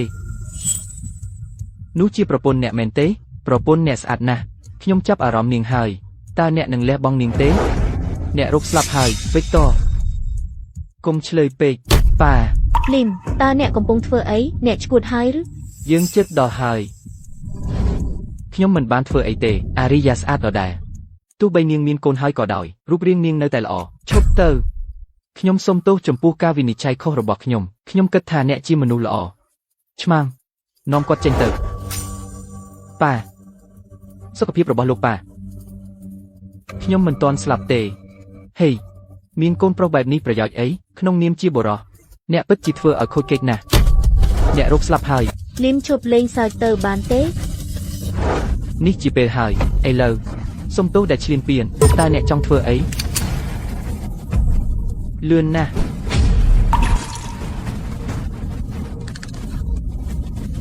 តើនេះជាអី ព្យាបាលគាត់នឹងឯងឥឡូវធូរស្រាលហើយឬអ្នកដឹងហើយថាខ្ញុំរបួសឬអ្នកគិតថាខ្ញុំចូលចិត្តអារីយ៉ាតើអ្នកគិតពីអ្វីតើអារីយ៉ាមាន1/10នៃសម្រស់ប្រពន្ធខ្ញុំ វិកតអ្នករបួសខ្ញុំរបួសហេតុអ្វីមិនប្រាប់គ្រួសារប្រាប់ខ្ញុំមកអ្នកឈឺត្រង់ណា សម្លាញ់ខ្ញុំមិនអីទេនៅតែធ្វើរឹងបើថ្ងៃនេះអ្នកមិននិយាយការពិតទេខ្ញុំនឹងនិយាយជំនួសអ្នកបើមិនអញ្ចឹងទេគេទាំងអស់គ្នាសម្លឹងមើលខ្ញុំដូចជាចង់ស៊ីខ្ញុំទាំងរស់ធ្វើឲ្យខ្ញុំមើលទៅអាក្រក់វិកតមានរឿងអីនិយាយមកវាកើតឡើងពេលវឹកហាត់ឆ្នាំមុនខ្ញុំត្រូវបានមនុស្សខ្លាយវីដោយចៃដន្យអូខ្ញុំទៅមន្ទីរពេទ្យពិនិត្យប៉ុន្តែនៅតែមានអារម្មណ៍អស់កម្លាំងពេញខ្លួនហើយខ្ញុំកក់ពីមួយពេលទៅមួយពេល អញ្ចឹងហេតុអីមិននិយាយ អ្នកទាំងអស់គ្នាដឹងពីអាជីពខ្ញុំមិនអាចមានបញ្ហាសុខភាពដែលលាក់ទុកបានទេដូច្នេះខ្ញុំមិនដែលរាយការណ៍ទេខ្ញុំមិនហ៊ានប្រាប់អ្នកណាម្នាក់ទេនៅទីបញ្ចប់ខ្ញុំស្រឡាញ់ការធ្វើយោធាខ្ញុំមិនដែលគិតថាលីមនឹងឃើញវាក្នុងមួយផ្លែតចូលមកយ៉ាងលឿនលើកនេះអ្នកនឹងមិនដេញពួកយើងចេញកណ្ដាលអាហារទេម្ដងទៀតមែនទេទេខ្ញុំពិតជាមិនដេញអ្នកណាចេញទេ លីមអ្នកទៅតែព្យាបាលគាត់មែនទេ ត្រឹមត្រូវហើយសម្លាញ់ខ្ញុំគិតថាខ្ញុំទៅតែឬអ្នកនិយាយថាខ្ញុំឈួត ទេអ្នកខុសហើយអ្វីដែលខ្ញុំនិយាយគឺខ្ញុំចង់មានកូនជាមួយអ្នក សម្លាញ់អ្នកគិតដូចខ្ញុំដែរចូលយើងត្រឡប់ទៅវិញហើយដាក់វាក្នុងការវិភាគ អែម ខ្ញុំសូមផឹកជូនអ្នកមិត្តវ័យក្មេងរបស់ខ្ញុំនឹងកូនប្រុសខ្ញុំជំពាក់កូនអ្នកយ៉ាងធំកុំប្រញាប់ផឹកចូលនិយាយអំពីលក្ខខណ្ឌរបស់អ្នកជាមុនសិនបើយើងមិនបញ្ជាក់រឿងឲ្យច្បាស់ទេអ្នកប្រហែលជាមិនស្រួលចិត្តទេដៃរបស់អ្នកគឺអស្ចារ្យណាស់លីមខ្ញុំវិកតកោតសរសើរអ្នកពីបាតដួងចិត្តតើខ្ញុំអាចមានការសង្ស័យអ្វីជំងឺរបស់វិកតបណ្ដាលមកពីកំណកឈាមនិងកំហាកស្ទះទ្រូងមិនដល់ថ្នាក់គ្រោះថ្នាក់ដល់ជីវិតទេប៉ុន្តែមិនស្រួលខ្លាំងដូច្នេះអ្វីដែលអ្នកទើបតែធ្វើគឺដើម្បីព្យាបាលវិកតអូហឹមខ្ញុំចិត្តណាធ្វើឲ្យវិកតខឹងព្រោះពេលមនុស្សម្នាក់ខឹងខ្លាំងសួតរបស់គេពង្រីកវាជួយបញ្ចេញកំហាកនិងកំណកឈាមអូយល់ហើយថ្នាំបុរាណពិតជាជ្រាលជ្រៅជាការបើកភ្នែកណាស់ចំណែករាងកាយរបស់លោកមិនសូវមានអ្វីត្រូវកែតម្រូវទេគ្រាន់តែស្ដាប់គ្រូពេទ្យឲ្យញឹកញាប់ញ៉ាំអាហារហិរតិចផឹកតិចនិងជក់តិចមិនឲ្យផឹកស៊ីសាច់ឬជោគដូច្នេះរស់នៅប្រយោជន៍អីលីមអ្នកមានចិត្តមេត្តានិងជំនាញពេទ្យដ៏ឆ្នើមដោយមានអ្នកនៅទីនេះថ្ងៃនេះឪពុកយើងអាចផឹកអស់ចិត្តហើយវិកតនិងខ្ញុំអាចសម្រាកដោយសុខចិត្តលីមសូមអរគុណចំពោះជំនួយដ៏សប្បុរសរបស់អ្នកក្នុងការសង្គ្រោះឪពុកក្មេកខ្ញុំនឹងផឹកកែវនេះដើម្បីបង្ហាញការគោរពអ្នករាប់អានពេកហើយឃ្លូអីទោះបីខ្ញុំគ្រាន់តែជាអ្នកសាមញ្ញខ្ញុំជាគ្រូពេទ្យតើខ្ញុំអាចទុកឲ្យវីរបុរសដូចវិកតទទួលរងរបួសលាក់កំបាំងលីមកុំនិយាយទៀតកែវនេះប្រាប់គ្រប់យ៉ាងបើអ្នកត្រូវការអ្វីមួយគ្រាន់តែប្រាប់មកខ្ញុំនឹងវិកតលីមបើអ្នកមិនចង់ទទួលជំនួយពីគ្រួសារដងដូច្នេះវីឡាភ្នំពុកមាសនឹង200លានរៀលត្រូវតែទទួលចាត់ទុកជាអំណោយអាពាហ៍ពិពាហ៍សម្រាប់អ្នកឃ្លូអីកុំគួរសំពេចខ្ញុំមិនទទួលជំនួយរបស់អ្នកឥឡូវនេះទេពីព្រោះខ្ញុំមានគម្រោងផ្សេងទៀតសម្រាប់អនាគតយើងនឹងនិយាយពីអនាគតនៅពេលក្រោយប៉ុន្តែអ្នកត្រូវតែយកវាបើអ្នកមិនយកអ្នកមើលងាយខ្ញុំលើពីនេះអ្នកមិនមែននឹងបើក clinic ទេអ្នកមិនអាចធ្វើវាបានទេបើគ្មានលុយអ្នកជាបុរសពេញវ័យចាប់ផ្ដើមអាជីវកម្មនៅតែចង់រស់នៅដោយពឹងប្រពន្ធឬឃ្លូអីនិយាយត្រូវ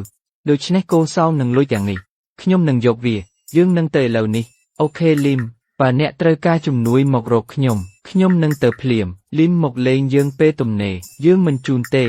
អូខេលីមហេតុអ្វីអ្នកមិនទទួលជំនួយរបស់វិកតពេលនេះជាមួយពួកគេក្រុមហ៊ុនយួនសាងអាចឆ្លងកាត់វិបត្តិនេះយ៉ាងងាយសម្លាញ់ការទទួលជំនួយពីគ្រួសារដងគ្រាន់តែជាដំណោះស្រាយបណ្ដោះអាសន្នបើយើងមិនដោះស្រាយជាមួយគ្រួសារ Sterling បញ្ហានឹងមិនត្រូវបានដោះស្រាយទេត្រឹមត្រូវដូច្នេះតើអ្នកមានគម្រោងធ្វើអ្វីបន្ទាប់គ្រួសារ Sterling ធំណាស់ដូច្នេះពួកគេនឹងមិនដួលរលំមួយយប់ទេយើងអាចដណ្ដើមអាជីវកម្មរបស់ពួកគេបន្តិចម្ដងនិងឲ្យក្រុមហ៊ុនយួនសាងជំនួសកន្លែងពួកគេប៉ុន្តែវានឹងពិបាកណាស់សម្លាញ់កុំភ្លេចថាយើងនៅមានគ្រួសារដងពួកគេពិតជាជួយយើងដោយសម្ងាត់ប៉ុន្តែលីមក្នុងករណីនោះបើយើងទទួលជំនួយពីគ្រួសារដងមិនស្រួលជាងទេហើយយើងត្រូវការទំនាក់ទំនងបន្ថែមបើយើងទទួលជំនួយពីគ្រួសារដងមនុស្សទាំងនោះនឹងចងចាំជានិច្ចថាវាជាគុណរបស់គ្រួសារដងចំពោះទំនាក់ទំនងសម្លាញ់ជាមួយឋានៈរបស់ខ្ញុំជាគ្រូពេទ្យអច្ឆរិយៈតើខ្ញុំនៅត្រូវការកសាងទំនាក់ទំនងទៀតទេពួកគេគួរតែជាអ្នកព្យាយាមផ្គប់ចិត្តខ្ញុំជាមួយសមត្ថភាពរបស់លីមពិតជាមនុស្សកាន់តែច្រើនគួរតែលើកតម្កើងគាត់មើលទៅដូចជាខ្ញុំពិតជាបានរកឃើញកំណត់និយាយពីនេះសម្លាញ់អ្នកមិនមែនថាពីមុនអ្នកចង់មានកូនជាមួយខ្ញុំតើអ្នកចូលចិត្តកូនប្រុសឬកូនស្រីសម្លាញ់ខ្ញុំកំពុងសួរអ្នកពេលណាពិតប្រាកដដែលយើងនឹងមានកូនខ្ញុំជំរាបសួរពូអូខេខ្ញុំយល់ហើយអញ្ចឹងខ្ញុំនឹងទៅពិតប្រាកដសម្លាញ់មានរឿងអីមានគេធ្វើបាបអ្នកទៀតហើយឬពូទៅតែហៅខ្ញុំគាត់ថាពិធីជប់លៀងគ្រួសារវ៉ាន់នៅថ្ងៃស្អែករាត្រីដើម្បីអបអរការជាសះស្បើយនឹងចេញពីមន្ទីរពេទ្យរបស់យាយខ្ញុំគិតថាគេនឹងសម្ដៅទៅរកអ្នកហើយធ្វើឲ្យអ្នកខ្មាស់មិនអីទេគេមិនអាចធ្វើបាបខ្ញុំបានទេប៉ុន្តែបើគេហ៊ានធ្វើបាបអ្នកខ្ញុំនឹងធ្វើឲ្យគេញ៉ៃញ៉ៃលីមខ្ញុំដឹងថាអ្នកយកចិត្តទុកដាក់នឹងខ្ញុំប៉ុន្តែខ្ញុំសង្ឃឹមថាបើអ្នកមកជាមួយខ្ញុំអ្នកអាចព្យាយាមជៀសវាងចំនួនឲ្យបានច្រើនបំផុតយ៉ាងណាក៏ដោយពួកគេជាគ្រួសារខ្ញុំមិនថាទេដរាបណាគេមិនធ្វើបាបអ្នកបើមិនដូច្នោះទេទោះជាព្រះផ្ទាល់ក៏មិនអាចបញ្ឈប់ខ្ញុំបានដែរអូនិយាយពីនេះសម្លាញ់លើកមុនខ្ញុំបានព្យាបាលលោកយាយវ៉ាន់ហើយលើកនេះខ្ញុំបានជួយក្រុមហ៊ុនយន្តសាងបង្កើតទំនាក់ទំនងជាមួយគ្រួសារដងអញ្ចឹងរង្វាន់នោះវិញអញ្ចឹងបិទភ្នែក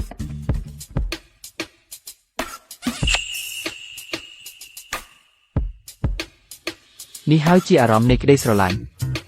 វាអស្ចារ្យណាស់ខ្ញុំមានអារម្មណ៍ថាខ្ញុំជាម្ចាស់ពិភពលោកទាំងមូលសម្លាញ់ការថើបរបស់អ្នកពិតជាអស្ចារ្យឈប់ទៅកុំលេងសើចអ្នកនិយាយផ្អែមល្ហែមពេក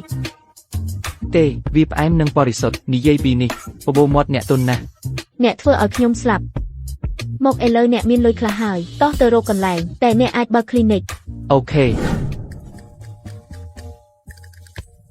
មិនអាក្រក់ទេអរគុណអាចារ្យកិច្ចការបើ clinic ចប់ហើយឥឡូវខ្ញុំគ្រាន់តែត្រូវឲ្យគាត់មានចៅប្រុសធាត់មួយអាណិតណាស់រដូវអ្នកមិនទាន់អស់បើមិនដូច្នោះទេយប់នេះយើងអាចសាកល្បងបានហេសំឡាញ់នឹកខ្ញុំតែប៉ុន្មានម៉ោងប៉ុណ្ណោះឬឈប់និយាយទៅខ្ញុំចិត្តឈប់ធ្វើការហើយមកនេះសិនខ្ញុំនឹងបើកឡានហើយយើងនឹងទៅពិធីជប់លៀងគ្រួសារជាមួយគ្នាអូខេលីមនេះគឺសន្តាគារបួនសមុទ្រកុំបង្ករឿងសន្តាគារនេះមានបញ្ហាអីឬថៅកែរបស់គាត់មានសាវតាររឹងមាំកាលពីមុនមានគេឆ្លោះគ្នានៅទីនេះថ្ងៃបន្ទាប់ក្រុមហ៊ុនរបស់គេក៏ខ្សែធនដូច្នេះត្រូវប្រយ័ត្នហើយកុំបង្ករឿងសម្លាញ់ខ្ញុំនឹងនិយាយម្ដងទៀតដរាបណាមនុស្សទាំងនោះពីគ្រួសារវ៉ាន់មិនធ្វើបាបអ្នកខ្ញុំសន្យាថាខ្ញុំនឹងមិនបង្ករឿង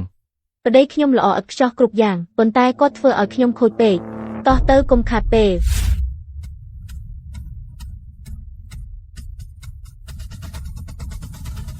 ដូចដែលបានរំពឹងទុក Derek ក៏នៅទីនេះដែរថ្ងៃនេះខ្ញុំស្បល់ថាខ្ញុំនឹងយកឃ្លូអីមកវិញពីឯងឃ្លូអីនេះជាអាហារពេលល្ងាចគ្រួសារឯងនាំអ្នកក្រៅមកតើឯងចង់មានន័យយ៉ាងម៉េចអ្នកក្រៅអ្នកណាជាអ្នកក្រៅលៀមជាប្តីរបស់ខ្ញុំតើគាត់ជាអ្នកក្រៅយ៉ាងម៉េចទៅឯងហៅគាត់ថាប្តីយ៉ាងផ្អែមល្ហែមតើឯងគ្មានសេចក្តីខ្មាស់ទេអ្នកណាអនុញ្ញាតឲ្យឯងរៀបការតើលោកយាយវ៉ាន់យល់ព្រមទេហេឡែនសូមគុំនិយាយរឿងឃ្លូអីបែបនេះខ្ញុំគិតថាអ្នកណាម្នាក់ត្រូវតែធ្វើឲ្យនាងងឹតភ្នែកយើងមិនអាចបន្ទោសនាងបានទេDerek កុំការពារនាងទៀតនាងជាក្មេងរពើ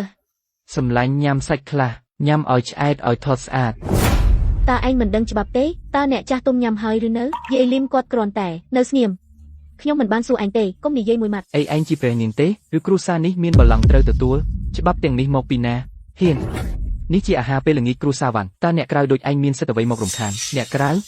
កុំភ្លេចខ្ញុំជាអ្នកសង្គ្រោះជីវិតម្ដាយរបស់អ្នកតើអ្នកប្រព្រឹត្តចំពោះខ្ញុំបែបនេះអីតើខ្ញុំបានសង្គ្រោះជីវិតលោកយាយវ៉ាន់ហើយបំផ្លាញផែនការបែងចែកទ្រព្យសម្បត្តិគ្រួសាររបស់អ្នកសម្ដីឥតប្រយោជន៍កុហកតែឥតប្រយោជន៍ទេអ្នកដឹងក្នុងចិត្តមិនបាច់ប្រកែករហូតមុខក្រហមទេឯងមានមាត់ពិបាកណាស់ឯងសង្គ្រោះខ្ញុំព្រោះវាជាកាតព្វកិច្ចគ្រូពេទ្យរបស់ឯងអញ្ចឹងខ្ញុំនឹងឲ្យថ្លៃប្រឹក្សាឯងប៉ុន្តែអាពាហ៍ពិពាហ៍របស់ឯងជាមួយឃ្លូអីខ្ញុំមិនដែលយល់ព្រមទេឥតអៀនខ្មាស់យាយនិយាយត្រូវហើយមុននាងចូលបន្ទប់ទៀតផងគ្រូពេទ្យមួយក្រុមបានពិនិត្យនាងរួចហើយប្រហែលជាពេលអ្នកចូលទៅយាយទើបតែភ្ញាក់ឡើងចៃដន្យមិនជឿថាឯងមានមុខមានមាត់មកអៀនខ្មាស់បែបនេះសម្លាញ់យើងទៅផ្ទះវិញខ្ញុំនឹងធ្វើម្ហូបឲ្យអូនផ្ទាល់ហើយខ្ញុំនឹងចិញ្ចឹមអូនផ្ទាល់ផ្ទះអាស្រូវនេះស្អីក៏ធំក្លិនម្ហូបខ្ញុំមិនបានលីមពេលនេះឃ្លូអីតែខ្វល់ពីការដោះស្រាយបញ្ហាក្រុមហ៊ុនតែឯងនៅតែទៅជាប់នាងធ្វើឲ្យការងារនាងរញ៉េញ៉ៃនឹងហៅថាស្រឡាញ់ឬខ្ញុំគិតថាឯងគ្រាន់តែចង់បានរូបកាយនាងឯងមិនស្រឡាញ់នាងពិតប្រាកដទេលោក Sterling វាគ្រាន់តែជាអ្នកស្រែតើវានឹងធ្វើអីឲ្យឃ្លូអីដោយជំនាញធ្វើស្រែរបស់វាអូបាទខ្ញុំស្ទើរតែភ្លេចវាគ្រាន់តែជាអ្នកស្រែប្រពន្ធខ្ញុំនិងខ្ញុំជាគូស្វាមីភរិយាពិតប្រាកដតើខ្ញុំចង់បាននាងមានអីខុសឯងបើប្រពន្ធខ្ញុំមិនប្រាប់ឲ្យទៅជួយទេខ្ញុំបានដោះស្រាយឲ្យនាងយូរហើយអួតអាងវាមិនគិតលុយទៅចុះបន្តអួតទៅជាប្រុសឯងមានតែមាត់ប្រុសបែបនេះមិនសមនឹងអូនទេឃ្លូអីការរស់នៅជាមួយលីមធ្វើឲ្យខ្ញុំសប្បាយរីករាយណាស់នឹងហើយជាអ្វីដែលខ្ញុំត្រូវការឃ្លូអីកុំភ្លេចស្ថានភាពបច្ចុប្បន្នរបស់គ្រួសារវ៉ាន់ដាក់សម្ពាធឲ្យអូនខ្លាំងណាស់តើអូននៅមានថ្ងៃសប្បាយប៉ុន្មានទៀតគាត់សប្បាយចិត្តតែបុគ្គលិក Cloudson នឹងរងទុក្ខអ្នកណាដឹងថាគេនឹងបានប្រាក់ខែក្រោយមនុស្សអាត្មានិយមដូចឯងមានមុខមានមាត់យ៉ាងណាឃ្លូអីដើម្បីជួយអូនដោះស្រាយបញ្ហាខ្ញុំបានអញ្ជើញមនុស្ស2នាក់ពិសេស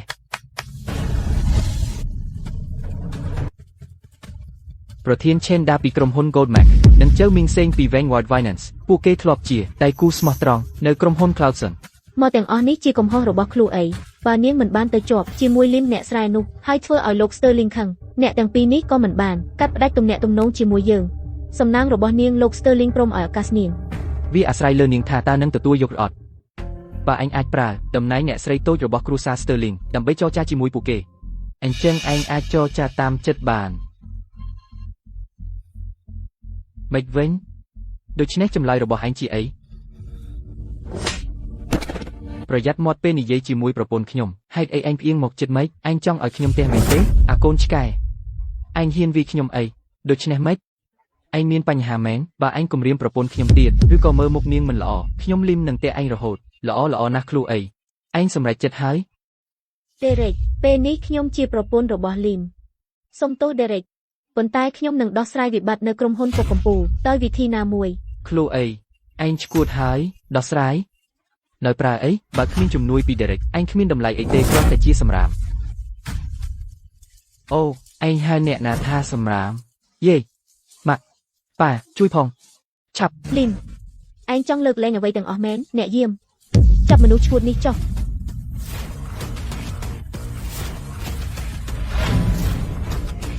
Lim ប្រយ័ត្ន ខ្ញុំមិនមែន Superman ទេខ្ញុំមិនអាចលើកលែងអ្វីទាំងអស់បានទេហើយឯងក៏មិនមែនព្រះដែរ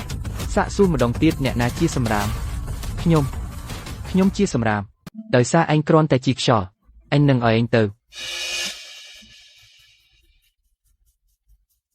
លីមឯងគិតថាគ្រាន់តែឯងចេះក្បាច់គុណបន្តិចឯងអាចដោះស្រាយបានទាំងអស់ឲ្យអញប្រាប់ឯងអ្វីដែលឯងធ្វើនឹងធ្វើឲ្យចំនួនកាន់តែធំនិងធ្វើឲ្យវាកាន់តែធ្ងន់ធ្ងរឡើងចាប់ពីថ្ងៃនេះក្រុមហ៊ុនកៅដានិងក្រុមហ៊ុនសាខារបស់វានឹងបញ្ចប់កិច្ចសហប្រតិបត្តិការទាំងអស់ជាមួយក្រុមហ៊ុនយូនសេងចាប់ពីថ្ងៃនេះក្រុមហ៊ុនជួមុខក៏នឹងបញ្ចប់កិច្ចសហប្រតិបត្តិការផ្នែកហិរញ្ញវត្ថុទាំងអស់ជាមួយក្រុមហ៊ុនយូនសេងឃ្លូអីឥឡូវឯងពេញចិត្តហើយឬ ក្រុមហ៊ុនយូនសេងចាំតែខ្សែធំទៅឃ្លូអីឯងគ្រាន់តែជាមនុស្សនាំសំណាងអាក្រក់ ឃ្លូអីអញចង់មើលថាអញអាចទ្រាំបានយូរប៉ុណ្ណាសម្លាញ់គេមិនចង់សហការជាមួយអញទេអញ្ចឹងកុំធ្វើយ៉ាងណាក៏ដោយការសហការជាមួយបរិស2នាក់ដែលជិតស្លាប់គឺគ្រាន់តែជាសំណាងអាក្រក់ឯងថាអីក្មេងអញកំពុងជាប្រតិខ្ញុំឬ Lim កុំនិយាយឡូឡា សម្លាញ់ខ្ញុំមិនមែននិយាយឡូឡាទេ2នាក់នេះពិតជាមិនមានពេលយូរទៀតទេ ដោយសារសមត្ថភាពរបស់ Lim គាត់មិនអាចខុសទេអញ្ចឹង2អ្នកនេះពិតជាមានជំងឺធ្ងន់ធ្ងរណាស់ ឃ្លូអី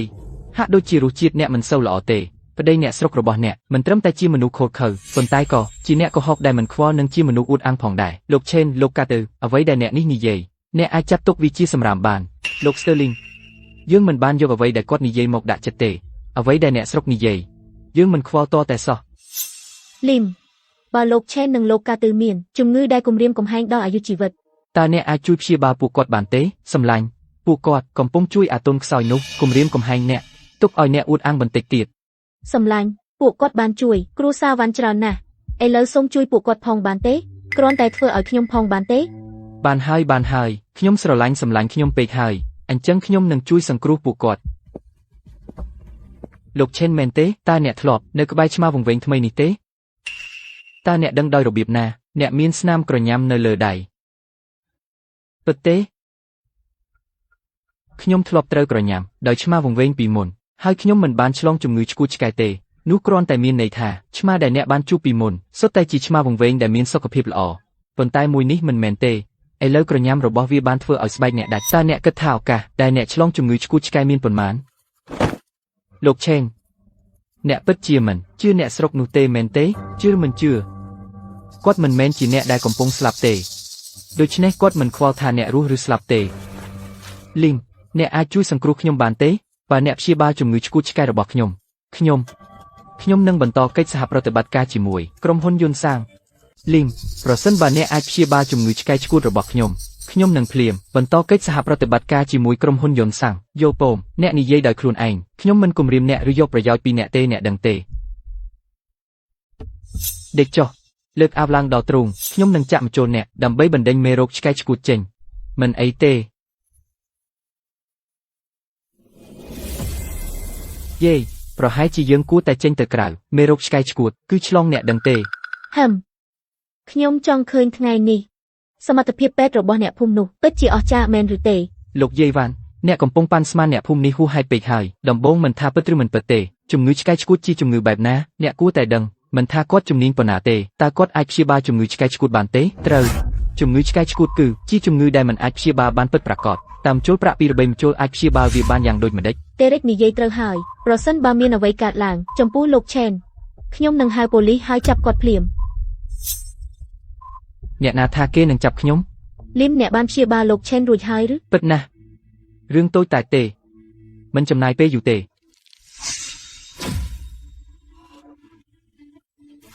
អ្នកបានព្យាបាលជំងឺរបស់ខ្ញុំប្រសិនបើអ្នកមិនជឿខ្ញុំទេទៅចាប់ឆ្មាព្រៃដែលកោះអ្នកមកយកវាទៅពិនិត្យសុខភាពបន្ទាប់មកអ្នកទៅពិនិត្យសុខភាពទូទៅដោយខ្លួនឯង បន្ទាប់មកអ្នកនឹងដឹងថាខ្ញុំកុសឬអត់យល់ពោមខ្ញុំនឹងទៅលើប្រសិនបើអ្វីដែលអ្នកនិយាយពិតខ្ញុំនឹងបន្តកិច្ចសហប្រតិបត្តិការជាមួយគ្រូសាវ៉ាន់លីមតើអ្នកអាចប្រាប់ខ្ញុំបានទេតើខ្ញុំមានបញ្ហាអ្វីសូមឲ្យខ្ញុំសួរអ្នកអ្វីមួយសិនតើអ្នកកំពុងមានអារម្មណ៍ណែនទ្រង់និងដង្ហក់ឬសូម្បីតែអ្នកមានអារម្មណ៍ស្ពឹកស្រាលនៅក្នុងបេះដូងចាសអ្នកនិយាយត្រូវហើយសូមប្រាប់ខ្ញុំផងតើខ្ញុំមានបញ្ហាអ្វីគាំងបេះដូងភ្លាមក្នុងរយៈពេលកន្លះម៉ោងអត់បលម៉ាអ្នកនឹងស្លាប់ភ្លាមបើអ្នកមិនជឿខ្ញុំអ្នកអាចទៅមន្ទីរពេទ្យពិនិត្យមើលឥឡូវនេះសូមមេត្តាលីមព្យាបាលខ្ញុំផងដេកចុះអូខេ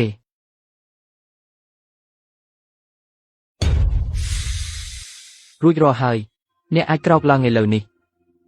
វាឈប់ឈឺទៅហើយចំពោះជំងឺរបស់អ្នកខ្ញុំបានព្យាបាលវារួចហើយអ្នកអាចទៅពិនិត្យនៅមន្ទីរពេទ្យបានអូខេខ្ញុំទៅមន្ទីរពេទ្យឥឡូវនេះបើខ្ញុំជាសេះស្បើយពិតប្រាកដក្រុមហ៊ុនជួរមុខនឹងបន្តកិច្ចសហការជាមួយក្រុមហ៊ុន Cloud Sun និងទូទាត់សំណងរាល់ការខាតបង់ទាំងអស់ទេរិចហេតុអ្វីមុខអ្នកស្លេកស្លាំងម្លេះចង់ឲ្យខ្ញុំមើលអ្នកដែរទេហឹមអាគ្រូពេទ្យជនបទប្រហែលអ្វីទាំងនេះគឺជាល្បិចរបស់ឯងតើជាល្បិចរបស់ខ្ញុំឬឯងដឹងទេខ្លួនអីបើអ្នកចង់ធ្វើជាស្រីរបស់ខ្ញុំក្រុមហ៊ុន Sterling នឹងវិនិយោគភ្លាម 400,000 លានរៀលក្នុងក្រុមហ៊ុនយូនសាងហើយយកតែ 10% នៃភាគហ៊ុនវានឹងមិនជ្រៀតជ្រែកការអភិវឌ្ឍនិងប្រតិបត្តិការផ្ទៃក្នុងអី 400,000 លានរៀលតែ 10% នៃភាគហ៊ុនខ្ញុំមិនត្រូវទេជាមួយក្រុមហ៊ុន Sterling វិនិយោគបុកនឹង 400,000 លានរៀលជាដើមទុនមិនយូរប៉ុន្មានគ្រូសាវ៉ាន់របស់យើងមានឱកាសឈានចូលឋានៈគ្រូសាលំដាប់ទី1នៅក្រុងសៀនហៃប្រសិនបើខ្លួនអីមិនព្រមតាមសំណើរបស់ Derek នោះនាងជាអ្នកក្បត់គ្រូសាវ៉ាន់នាងហ៊ានបដិសេធខ្ញុំនឹងបាក់ជើងនាងខ្លួនអីការសាកល្បងភក្តីភាពរបស់ឯងចំពោះគ្រូសាវ៉ាន់បានមកដល់ហើយយេភក្តីភាពដែលអ្នកហៅថាគឺធ្វើឲ្យខ្ញុំជាឧបករណ៍របស់អ្នកដើម្បីអាចជួយគ្រូសាវ៉ាន់គឺជាកិត្តិយសពេញមួយជីវិតរបស់អ្នកទេរ៉េកអរគុណដែលអ្នកគិតខ្ពស់ចំពោះខ្ញុំប៉ុន្តែខ្ញុំសុំទោសខ្ញុំមានប្តីរួចហើយដូច្នេះខ្ញុំមិនអាចធ្វើជាស្រីរបស់អ្នកទេខ្លួនអីឯងកំពុងក្បត់គ្រូសាវ៉ាន់ឬយេខ្ញុំគ្រាន់តែចង់ស្វែងរកសុភមង្គលផ្ទាល់ខ្លួន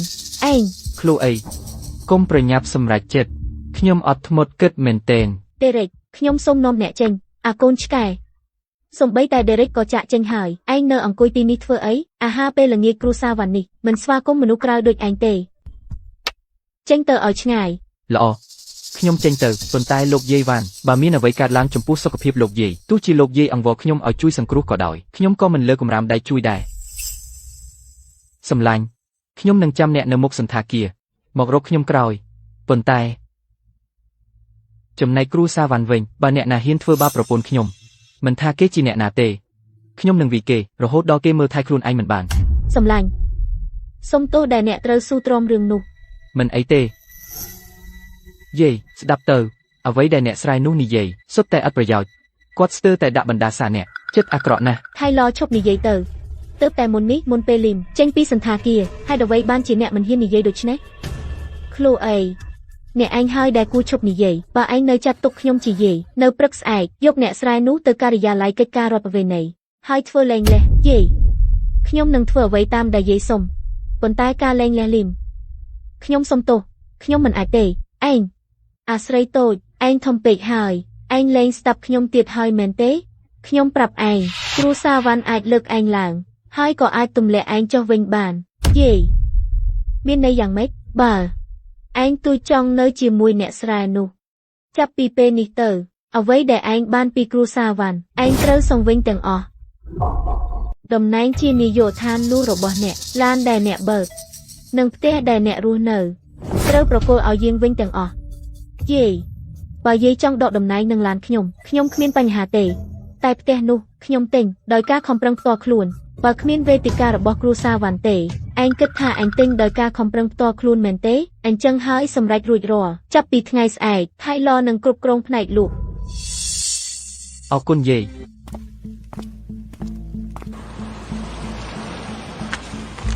Derek ចង់ឲ្យខ្ញុំយកគ្នាទៅដោះស្រាយគាត់ទេអាឡាននេះមានជំនាញខ្លះខ្ញុំខ្លាចយើងមិនអាចចាប់គាត់បាននេះទេប៉ុន្តែរឿងអាជីពគួរតែទុកឲ្យអ្នកជំនាញ$5 លានដើម្បីដោះស្រាយមនុស្សម្នាក់ថៅកែចង់ឲ្យសម្លាប់គាត់បែបណាគ្រាន់តែសម្លាប់ចោលក្នុងបឹងឬល្អជាងនេះចាប់គាត់មកឲ្យខ្ញុំផ្ទាល់ខ្ញុំចង់សម្លាប់គាត់ដោយដៃខ្លួនឯងយ៉ាងយូរថ្ងៃស្អែកយប់ខ្ញុំនឹងនាំគាត់មកថៅកែអ្នកនៅសល់ពេលមួយថ្ងៃទៀតតែថ្ងៃស្អែកអ្នកនឹងស្ដាយ Derek Sterling នោះហាក់កំពុងតែធ្វើអ្វីម្យ៉ាងទៀតហើយអាចាស់តែងតែប្រាប់ខ្ញុំឲ្យវាប្រហារសត្រូវជាមុនបើមិនដូច្នោះទេអ្នកនឹងរងទុក្ខក្រោយឬចោះបើខ្ញុំទៅសម្លាប់គាត់ឥឡូវនេះអូឈឺណាស់ថៅកែឯងមិនអីទេខ្ញុំមិនអីទេគ្រាន់តែជំងឺចាស់របស់ខ្ញុំកើតឡើងវិញទៅយកឡានមកហើយនាំខ្ញុំទៅមន្ទីរពេទ្យការរលាកថង់ទឹកប្រមាត់របស់អ្នកធ្ងន់ធ្ងរដល់ម្លេះហើយអ្នកថែមទាំងមានដីថង់ទឹកប្រមាត់ទៀតផងហើយអ្នកនៅតែផឹកស្រាទៀតឯងហ៊ានណាស់មិនខ្លាចឈឺស្លាប់ទេធ្វើម៉េចឯងដឹងថាខ្ញុំមានជំងឺថង់ទឹកប្រមាត់ព្រោះខ្ញុំជាគ្រូពេទ្យអច្ឆរិយៈពីភ្នំឈីងយូនលីមជួយខ្ញុំបន្តិចបានទេខ្ញុំនឹងទៅយកឡានហើយបន្ទាប់មកទៅមន្ទីរពេទ្យស្ថានភាពរបស់ថៅកែឯងទៅមន្ទីរពេទ្យនឹងជួយបានទេតើពេទ្យលោកខាងលិចទាំងនោះអាចព្យាបាលថង់ទឹកប្រមាត់របស់អ្នកឬយ៉ាងហោចណាស់បន្ថយការឈឺចាប់ដូច្នេះឯងកំពុងនិយាយថាឯងមានវិធីព្យាបាលបាទប៉ុន្តែថ្លៃសេវាខ្ញុំថ្លៃណាស់ខ្ញុំជាម្ចាស់សន្តាគារស៊ីហាយបើឯងអាចព្យាបាលខ្ញុំបានខ្ញុំនឹងចំណាយទូតម្លៃប៉ុន្មានក៏ដោយប៉ុន្តែបើឯងមិនអាចទេ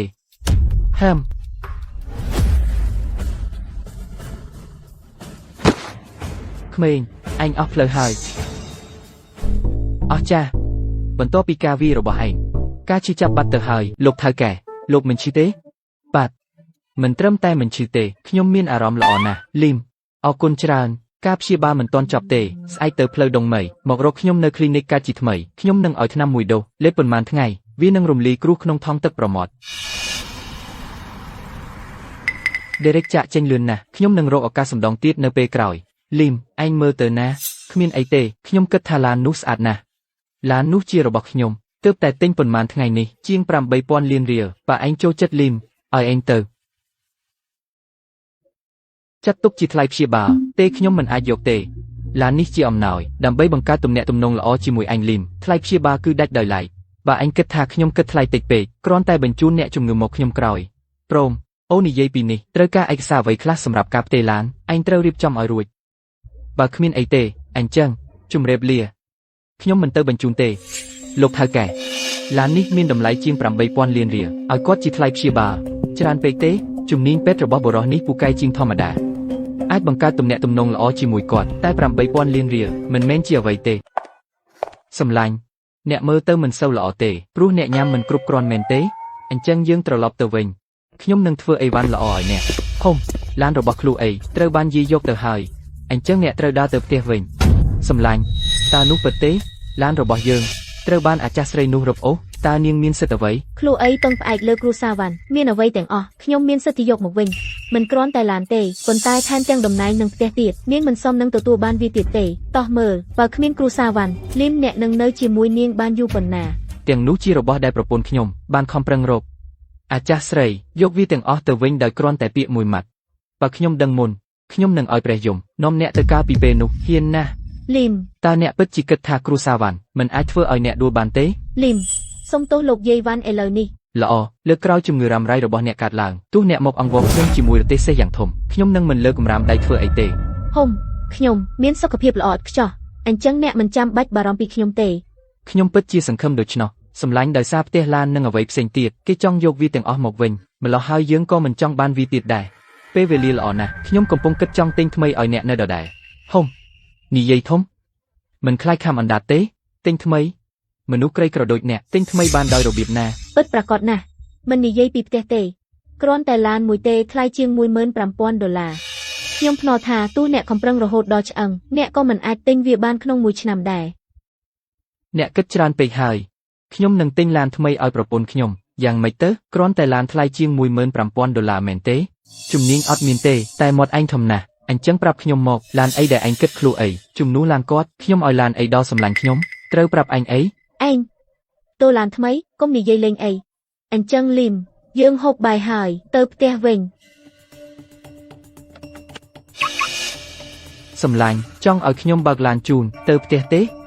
ម៉ោងបែបនេះរកឡានពិបាកណាស់មិនបាច់ទេលីមនឹងខ្ញុំដើរទៅវិញចាត់ទុកថាដើរលេងក្រោយហូបបាយពីទីនេះដល់ផ្ទះឯងជាង10 គីឡូម៉ែត្រហើយដើររហូតដល់ភ្លឺសម្លាញ់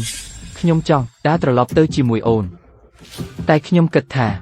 មនុស្សខ្លះចូលចិត្តអួតខ្ញុំមិនចង់ឲ្យគេសាច់ដាក់អូនទេអញ្ចឹងយើងបើកឡានទៅវិញលីមខ្លួនអីលេងសាច់ទេឯងលេងសាច់ដែរបើកឡាន ឯងបើកឡានអីកុំប្រាប់ខ្ញុំថាម៉ូតូអគ្គិសនីទេហាហាហាឯងខ្វល់អីពីឡានខ្ញុំយ៉ាងណាឡានខ្ញុំល្អជាងឯងអញ្ចឹងកុំនិយាយច្រើនយកវាចេញមកបើឡានឯងល្អជាងខ្ញុំថៃឡថែមទាំងហែងថាប៉ាទៀតមកកូនខ្ញុំពូកែជាងឯងទៅទៀត អញ្ចឹងលីមល្មមហើយទៅវិញឥឡូវ សម្លាញ់ខ្ញុំមិនកុហកអូនទេខ្ញុំបានរៀបចំឡានថ្មីឲ្យអូនមើលនៅទីនោះមានឡានភ្លឺឡើងពិតមែនចៃដន្យណាស់ នោះឡានលីមគ្រូសាវ៉ាន់មិនមានទេតើវាអាចជាឡានរបស់លីមយ៉ាងម៉េច มันអាចទៅរួចទេនេះពិតជាគ្រាន់តែជាចៃដន្យ លីមនេះគឺ សម្លាញ់បើកឡានទៅខ្ញុំបើកឡានមិនបានទេ ខ្ញុំមិនជឿថាខ្ញុំកំពុងបើកឡានដែលមានតម្លៃរាប់ពាន់លានរៀល សម្លាញ់ហេតុអ្វីបានជាអ្នកដូចនិតរឿងអីមិនដែលបើកឡានបែបនេះទេមិនដឹងបើកចង់ឲ្យខ្ញុំរកអ្នកបង្រៀនអ្នកទេ មិនមែនទេខ្ញុំគ្រាន់តែឆ្ងល់ឡាននេះពិតជារបស់អ្នកមែនទេបាទ វាជារបស់ខ្ញុំសម្លាញ់យើងទៅខ្ញុំមិនចូលចិត្តត្រូវគេមើលដូចស្វានៅក្នុងសៀកអូអត់ទេខ្ញុំនិយាយខុសលំដាប់ខ្ញុំមិនចូលចិត្តត្រូវស្វាមួយហ្វូងមើលលីមអ្នកស្រែនោះជាមនុស្សអួតអាំងណាស់គាត់ហៅយើងថាស្វាមែន ហឹមឡានរបស់គាត់នោះច្បាស់ជាលួចគេមក លួចនោះហួសហេតុពេកឡានប្រណិតបែបនេះមិនងាយលួចទេបើខ្ញុំមិនច្រឡំទេគាត់ច្បាស់ជាជួលមកជួលឡានប្រណិតដើម្បីអួតនៅមុខយើងមានតែអ្នកស្រែដូចគាត់ទេតែធ្វើបែបនេះ ត្រូវហើយច្បាស់ជាអញ្ចឹងហឹមប្រើល្បិចច្រើនយ៉ាងនេះគាត់ពិតជាមានគំនិតមិនល្អមិនថាយ៉ាងណាទេខ្ញុំមិនដែលអនុញ្ញាតឲ្យគាត់ក្លាយជាកូនប្រសារនៃគ្រូសាវ៉ាន់ឡើយលីមប្រាប់ខ្ញុំមកអ្នកជួលឡាននេះពីណាតោះទៅយកទៅវិញឥឡូវនេះប្រហែលជាយើងអាចយកលុយខ្លះមកវិញ សម្លាញ់អ្នកអាចជួលឡានបានទេ ឯងមិនដឹងទេតើឯងមិនមែនជាអ្នកជួលឡាននេះទេ មិនមែនទេខ្ញុំរកឡាននេះបាន រកបានមានន័យយ៉ាងម៉េច នៅក្រៅសន្តាគារខ្ញុំបានជួបម្ចាស់សន្តាគារសេហៃគាត់មានជំងឺថង់ទឹកប្រមាត់ស្រួចស្រាវដូច្នេះខ្ញុំបានព្យាបាលគាត់ឲ្យឡាននេះខ្ញុំជាថ្លៃព្យាបាល ម្ចាស់សន្តាគារសេហៃជាមនុស្សធំនៅក្រុងសៀនហៃគាត់ជាអ្នកដឹកនាំក្នុងឧស្សាហកម្មភោជនីយដ្ឋានឯងពិតជាបានព្យាបាលគាត់ ថង់ទឹកប្រមាត់គាត់អាក្រក់ណាស់ប៉ុន្តែឯងដឹងទេថាជំនាញពេទ្យរបស់ប្តីឯងល្អប៉ុណ្ណាណាខ្ញុំបានព្យាបាលគាត់យ៉ាងស្រួលសម្លាញ់ថ្ងៃនេះខ្ញុំបានធ្វើអ្វីដ៏អស្ចារ្យសម្រាប់ឯងខ្ញុំធ្វើឲ្យឯងមានមោទនភាពឯងមិនគិតថាខ្ញុំសំនឹងទទួលរង្វាន់ទេ ឈប់ទៅខ្ញុំកំពុងបើកបរ អញ្ចឹងចាំខ្ញុំនឹងរងចាំរហូតដល់យើងទៅដល់ផ្ទះ ផ្ទះណាផ្ទះរបស់ខ្ញុំត្រូវគេយកទៅ ខ្ញុំដឹងខ្ញុំកំពុងនិយាយពីផ្ទះរបស់ខ្ញុំ ឯងមានផ្ទះតាំងពីពេលណា សម្លាញ់ឯងមិនចាំទេអារិយាបានឲ្យយើងផ្ទះមួយខ្នង អូត្រូវហើយ សម្លាញ់ឥឡូវនេះខ្ញុំមានឡានផ្ទះនិងប្រាក់សន្សំខ្ញុំអាចមើលថែឯងបាន ធ្វើបានល្អលីមប៉ុន្តែខ្ញុំនៅតែធ្វើការនៅក្រុមហ៊ុនយន្តសាង សម្លាញ់គ្រូសាវ៉ាន់មិនដែលចាត់ទុកឯងដូចជាសមាជិកគ្រួសារទេហើយអ្វីនៅតែធ្វើការឲ្យគេ យន្តសាងជាក្រុមហ៊ុនរបស់ជីតាខ្ញុំគាត់តែងតែមើលថែខ្ញុំមិនចង់ឃើញក្រុមហ៊ុនជីតាខ្ញុំត្រូវវិនាសដោយសារគ្រូសាវ៉ាន់ទេ បើដូច្នេះសម្លាញ់តើឯងចង់បានក្រុមហ៊ុនយន្តសាងទេ លីមកុំធ្វើអ្វីដែលឆោតល្ងងគ្រូសាលីវមិនប្រព្រឹត្តល្អជាមួយខ្ញុំទេប៉ុន្តែពួកគេនៅតែជាគ្រូសាដដែល សម្លាញ់តើអូនយល់ថាបងជាមនុស្សបែបណាបងមិនដែលធ្វើអ្វីដែលខុសច្បាប់ឬក្រឹតកម្មទេ ដូច្នេះពីមុនអូនមានន័យយ៉ាងម៉េច សម្លាញ់អូននឹងដឹងឆាប់នេះគ្រូសាលីវឆាប់ឬយូរនឹងស្ដាប់បង្គាប់ប្រគល់តំណែងប្រធានក្រុមហ៊ុន Cloud Top ឲ្យអូនវិឡាដែលអារិយាឲ្យយើងពិតជាល្អមែន ហើយទោះមានលុយក៏មិនអាចទិញបានដែរ សម្លាញ់ព្រោះសម្លាញ់របស់បងល្អពូកែណាស់ប៉ុន្មានថ្ងៃនេះតើបងបានរង្វាន់អ្វីទេ នឹងហើយ សម្លាញ់តើអូនមានន័យយ៉ាងម៉េច រដូវរបស់ខ្ញុំមិនទាន់ចប់ទេសម្លាញ់ខ្ញុំនឹងទៅងូតទឹកសិន ហេតុអ្វីបានជារដូវរបស់សម្លាញ់មិនទាន់ចប់សម្លាញ់នេះជា clinic របស់ខ្ញុំ clinic កើតជាថ្មីឈ្មោះល្អណាស់ប៉ុន្តែនៅទីនេះទេណាអ្នកបើកកន្លែងបែបនេះឬតើអ្នកនឹងមានអតិថិជនទេ សម្លាញ់កុំភ្លេចជាមួយជំនាញពេទ្យរបស់ខ្ញុំនឹងធ្វើឲ្យ clinic កើតជាថ្មីក្លាយជា clinic ល្បីជាងគេនៅក្នុងទីក្រុងសៀនហៃ លីមខ្ញុំជឿអ្នកវាយឺតហើយខ្ញុំនឹងទៅធ្វើការឥឡូវនេះ យកបងសម្លាញ់ប្រយ័ត្នផ្លូវខ្ញុំនឹងយកបាយថ្ងៃត្រង់មកឲ្យអ្នកពេលមានឱកាសខ្ញុំនឹងសម្អាតដីជាមុនសិន clinic កើតជាថ្មីត្រូវហើយនេះគឺជាកន្លែងគ្រូពេទ្យអច្ឆរិយៈដែលអ្នកបាននិយាយនៅទីនេះបាទ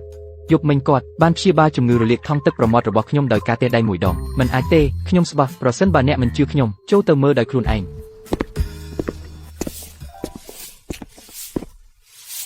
ហេនេះគឺលោកវីកត័រគ្រូពេទ្យអច្ឆរិយៈខ្ញុំមកទទួលថ្នាំនេះគឺគ្រូពេទ្យអច្ឆរិយៈដែលអ្នកបាននិយាយបុរសវ័យក្មេងនេះមើលទៅដូចគាត់ទើបតែអាយុ20ឆ្នាំតើគាត់ពូកែដូចនោះមែនពិតប្រាកដណាស់អ្នកដឹងទេជំងឺរលាកថង់ទឹកប្រមាត់របស់ខ្ញុំធ្ងន់ធ្ងរប៉ុណ្ណាគ្រូពេទ្យអច្ឆរិយៈបានព្យាបាលខ្ញុំដោយការទេដៃមួយដងហើយអ្នកនេះជានរណានេះជាមិត្តរបស់ខ្ញុំនាមត្រកូលរបស់គាត់គឺហេគាត់មានបញ្ហាតូចតែខ្លះគ្មានពេលទៅមន្ទីរពេទ្យទេដូច្នេះខ្ញុំបាននាំគាត់មកទីនេះជាពិសេសតើអ្នកអាចមើលគាត់បានទេលីមសូមព្យាបាលគាត់ផងល្អខ្ញុំអាចមើលមួយផ្លែតប៉ុន្តែខ្ញុំមិនដូចគ្រូពេទ្យផ្សេងទៀតទេពេលគ្រូពេទ្យអាចព្យាបាលអ្នកជំងឺពួកគេមិនខ្វល់ពីអត្តសញ្ញាណរបស់ពួកគេទេប៉ុន្តែខ្ញុំខុសគ្នាបើខ្ញុំមិនស្គាល់អ្នកណាម្នាក់ខ្ញុំមិនព្យាបាលពួកគេទេលីមខ្ញុំទើបតែប្រាប់អ្នកមិនមែនទេគាត់ជាមិត្តរបស់ខ្ញុំនាមត្រកូលរបស់គាត់គឺហេមិនគ្រប់គ្រាន់ទេយ៉ាងហោចណាស់អ្នកត្រូវតែប្រាប់ខ្ញុំឈ្មោះពេញរបស់គាត់ហើយគាត់ធ្វើអ្វីលីមតើអ្នកសួរអ្នកជំងឺទាំងអស់របស់អ្នកពេទ្យសំណួរលម្អិតទេមិនមែនទេមនុស្សខ្លះខ្ញុំអាចមើលឃើញក្នុងពេលតែមួយផ្លែតប៉ុន្តែអ្នកពិតជាមិនមែនជាមនុស្សធម្មតាទេហើយបញ្ហារបស់អ្នកគឺពិសេសបន្តិចខ្ញុំត្រូវបញ្ជាក់វាជាមុនបន្ទាប់មកខ្ញុំនឹងសម្រេចថាតើត្រូវព្យាបាលអ្នកទេដោយសារអ្នកទូចដូច្នេះខ្ញុំនឹងប្រាប់អ្នកមិនមានគ្រោះថ្នាក់អ្វីទេឈ្មោះរបស់គាត់គឺហេនាយកនៃតុលាការអនុវត្តមានសំណួរទៀតទេពិតណាស់ខ្ញុំមានតើមន្ត្រីអនុវត្តគឺជាអ្វីលីមការងារសំខាន់របស់តុលាការអនុវត្តគឺរក្សាសុវត្ថិភាពសាធារណៈឥឡូវអ្នកយល់ហើយដូច្នេះគាត់ជាមនុស្សល្អមែនទេពិតណាស់បើគាត់មិនមែនជាមនុស្សល្អតើធ្វើម៉េចហេខ្លាចជានាយកនៃតុលាការអនុវត្តគ្រប់គ្រាន់ហើយពេលខ្ញុំដឹងច្បាស់ថាគាត់ជាមនុស្សល្អខ្ញុំនឹងព្យាបាលគាត់លឿនណាស់បុរសវ័យក្មេងនេះមិនមែនជាមនុស្សធម្មតាទេលីមតើអ្នកកំពុងធ្វើអ្វីតើអ្នកមានអារម្មណ៍យ៉ាងណាឥឡូវនេះលីមទង្វើរបស់អ្នកគឺពិតជាអស្ចារ្យណាស់ខ្ញុំពិតជាចាប់អារម្មណ៍ណាស់ហេមានរឿងអីហ្នឹងវីកត័រទៅមើលលើឥដ្ឋហើយអ្នកនឹងដឹងថាមានអីកើតឡើងអូនេះគឺបំណែកគ្រាប់នេះហើយជាបំណែកគ្រាប់ពីក្នុងខ្លួនរបស់អ្នកតើវាអាចទៅរួចយ៉ាងម៉េចត្រឹមត្រូវហើយវាជាបំណែកគ្រាប់ពីក្នុងខ្លួនខ្ញុំវាជាប់នៅក្នុងខ្លួនខ្ញុំរាប់ឆ្នាំទើបតែឥឡូវនេះដោយការទេដៃរបស់លីនគាត់បានធ្វើឲ្យវាចេញមកជំនាញពេទ្យរបស់លីនពិតជាមិនធ្លាប់ឃើញពីមុនមិនគួរឲ្យជឿលីនតើអ្នកដឹងយ៉ាងម៉េចថាហេមានបំណែកគ្រាប់នៅក្នុងខ្លួនខ្ញុំសង្កេតឃើញពីព័ត៌មានលម្អិតខ្លះប៉ុន្តែវាគ្រាន់តែជាការស្មានប៉ុណ្ណោះនៅពេលដែលដៃខ្ញុំចុះមកខ្ញុំប្រាកដដូច្នេះខ្ញុំបានប្រើឈីដើម្បីរុញបំណែកគ្រាប់ចេញអស្ចារ្យលីមបំណែកគ្រាប់នេះបានជាប់នៅក្នុងហេតាំងពីសមរភូមិជាង20ឆ្នាំមុន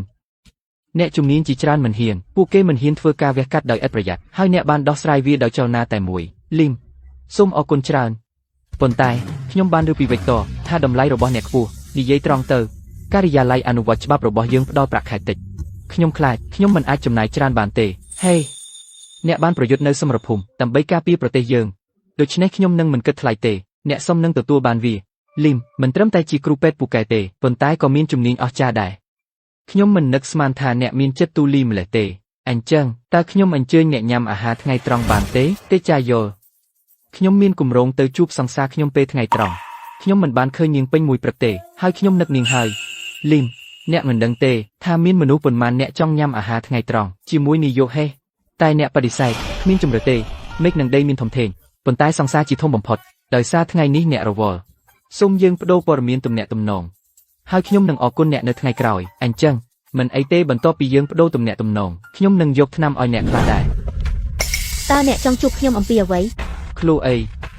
នេះជាការិយាល័យរបស់ខ្ញុំហើយមិនដឹងថាត្រូវគួរទ្វារទេហេអញ្ចឹងហើយនេះជាកិច្ចសន្យារវាងក្រុមហ៊ុន Cloud Horizon របស់យើងនិងហាង Departement Schengen គ្រាន់តែហត្ថលេខាមួយហើយវាមានប្រសិទ្ធភាពឥឡូវយកកិច្ចសន្យានេះទៅហាង Departement Schengen ហើយរកថៅកែរបស់គេវិកត័រឲ្យគេចុះហត្ថលេខាហេតុអ្វីខ្ញុំការងារនេះអ្នកអាចចាត់អ្នកណាម្នាក់ក៏បានមិនមែនទេឃ្លូអី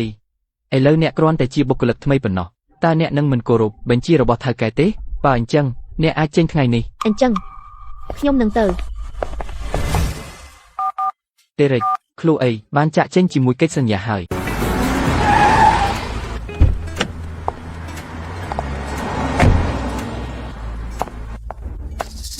ខ្ញុំមកពីក្រុមហ៊ុនយួនសាងដើម្បីពិភាក្សាកិច្ចសន្យាជាមួយលោកវិកត័រអ្នកស្រីវ៉ាន់លោកវិកត័រកំពុងរងចាំអ្នកសូមអញ្ជើញទៅជាមួយខ្ញុំ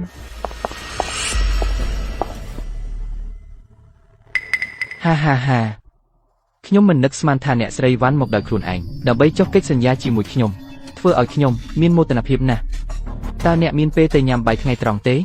ចុះយើងទៅញ៉ាំអីសិនហើយពិភាក្សាពីកិច្ចសហប្រតិបត្តិការ លោកវិកត័រកិច្ចសន្យានេះអ្នកមិនទាន់បានសម្រេចជាមួយថៃឡទេគាត់ប្រាប់ខ្ញុំឲ្យយកកិច្ចសន្យាមកហើយអ្នកនឹងចុះហត្ថលេខា យើងស្ទើរតែឯកភាពគ្នាហើយប៉ុន្តែព័ត៌មានលម្អិតត្រូវតែដោះស្រាយបើអ្នកព្រមទៅញ៉ាំបាយជាមួយខ្ញុំអ្វីក៏អាចចរចាបានដែរ ដោយសារអ្នកមិនទាន់សម្រេចជាមួយថៃឡខ្ញុំសុំទៅមុនអ្នកអាចពិភាក្សាជាមួយគាត់ក្រោយ អ្នកស្រីវ៉ាន់កុំប្រញាប់ទៅនៅពេលដែលកិច្ចសន្យានេះចុះហត្ថលេខាក្រុមហ៊ុនយួនសាងរបស់អ្នកអាចរកចំណូលបានយ៉ាងហោចណាស់ 20,000 លានរៀលក្នុងមួយឆ្នាំ លុយនោះប្រហែលជារកមិនងាយទេ មិនក៏អាចទៅរួចបើអ្នកគ្រាន់តែញ៉ាំបាយថ្ងៃត្រង់ហើយដេកសម្រាកជាមួយខ្ញុំនឹងចុះហត្ថលេខាភ្លាម ខ្ញុំត្រូវតែស្ងប់ស្ងាត់ខ្ញុំត្រូវរកឱកាសទូរស័ព្ទទៅលីមលោកវិកត័រដោយសារយើងនឹងញ៉ាំតោះទៅឥឡូវអូខេ អញ្ចឹងខ្ញុំនឹងទូរស័ព្ទទៅលេខារបស់ខ្ញុំឲ្យគេយកអាហារមកការិយាល័យខ្ញុំជំរាបសួរសម្លាញ់គ្រូអីអ្នកកំពុងធ្វើអីលីម មកជួយខ្ញុំនៅ សម្លាញ់មានរឿងអីហេសម្លាញ់និយាយជាមួយខ្ញុំអ្នកណាល់អាកំពុងធ្វើបាបសម្លាញ់របស់ខ្ញុំមិនអាចធ្វើសកម្មភាពប្រញាប់ប្រញាល់បានទេមិនអាចបាត់បង់ស្មារតីបានទេពេលខ្ញុំបាត់បង់ការគ្រប់គ្រងខ្ញុំនឹងធ្វើឲ្យអ្វីខូចអស់ឥឡូវនេះមានតែការស្ងប់ស្ងាត់ប៉ុណ្ណោះទើបអាចជួយសង្គ្រោះសម្លាញ់របស់ខ្ញុំបានខ្ញុំនឹងទៅក្រុមហ៊ុនពុកកម្ពុជាជាមុនសិនលោកអ្នកមិនមែនជាបុគ្គលិករបស់ក្រុមហ៊ុនពុកកម្ពុជាទេអ្នកមិនអាចចូលទេចេញទៅ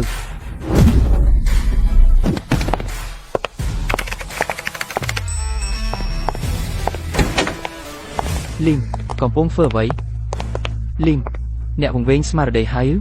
អ្នកពិតជាមកបង្កបញ្ហាមែនអ្នកមាន3វិនាទីដើម្បីប្រាប់ខ្ញុំថាខ្លួនអីនៅណាបើមិនអញ្ចឹងខ្ញុំនឹងសម្លាប់អ្នកលីមអ្នកគ្រាន់តែឈប់ស្ងាត់សិន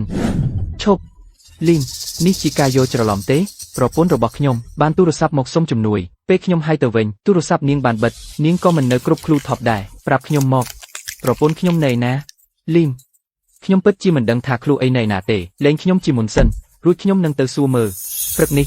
អ្នកណាខ្លះក្នុងចំណោមអ្នកបានតាក់ទងជាមួយខ្លួនអី ប្រធានវ៉ាន់ខ្ញុំបានជួបខ្លួនអីព្រឹកនេះ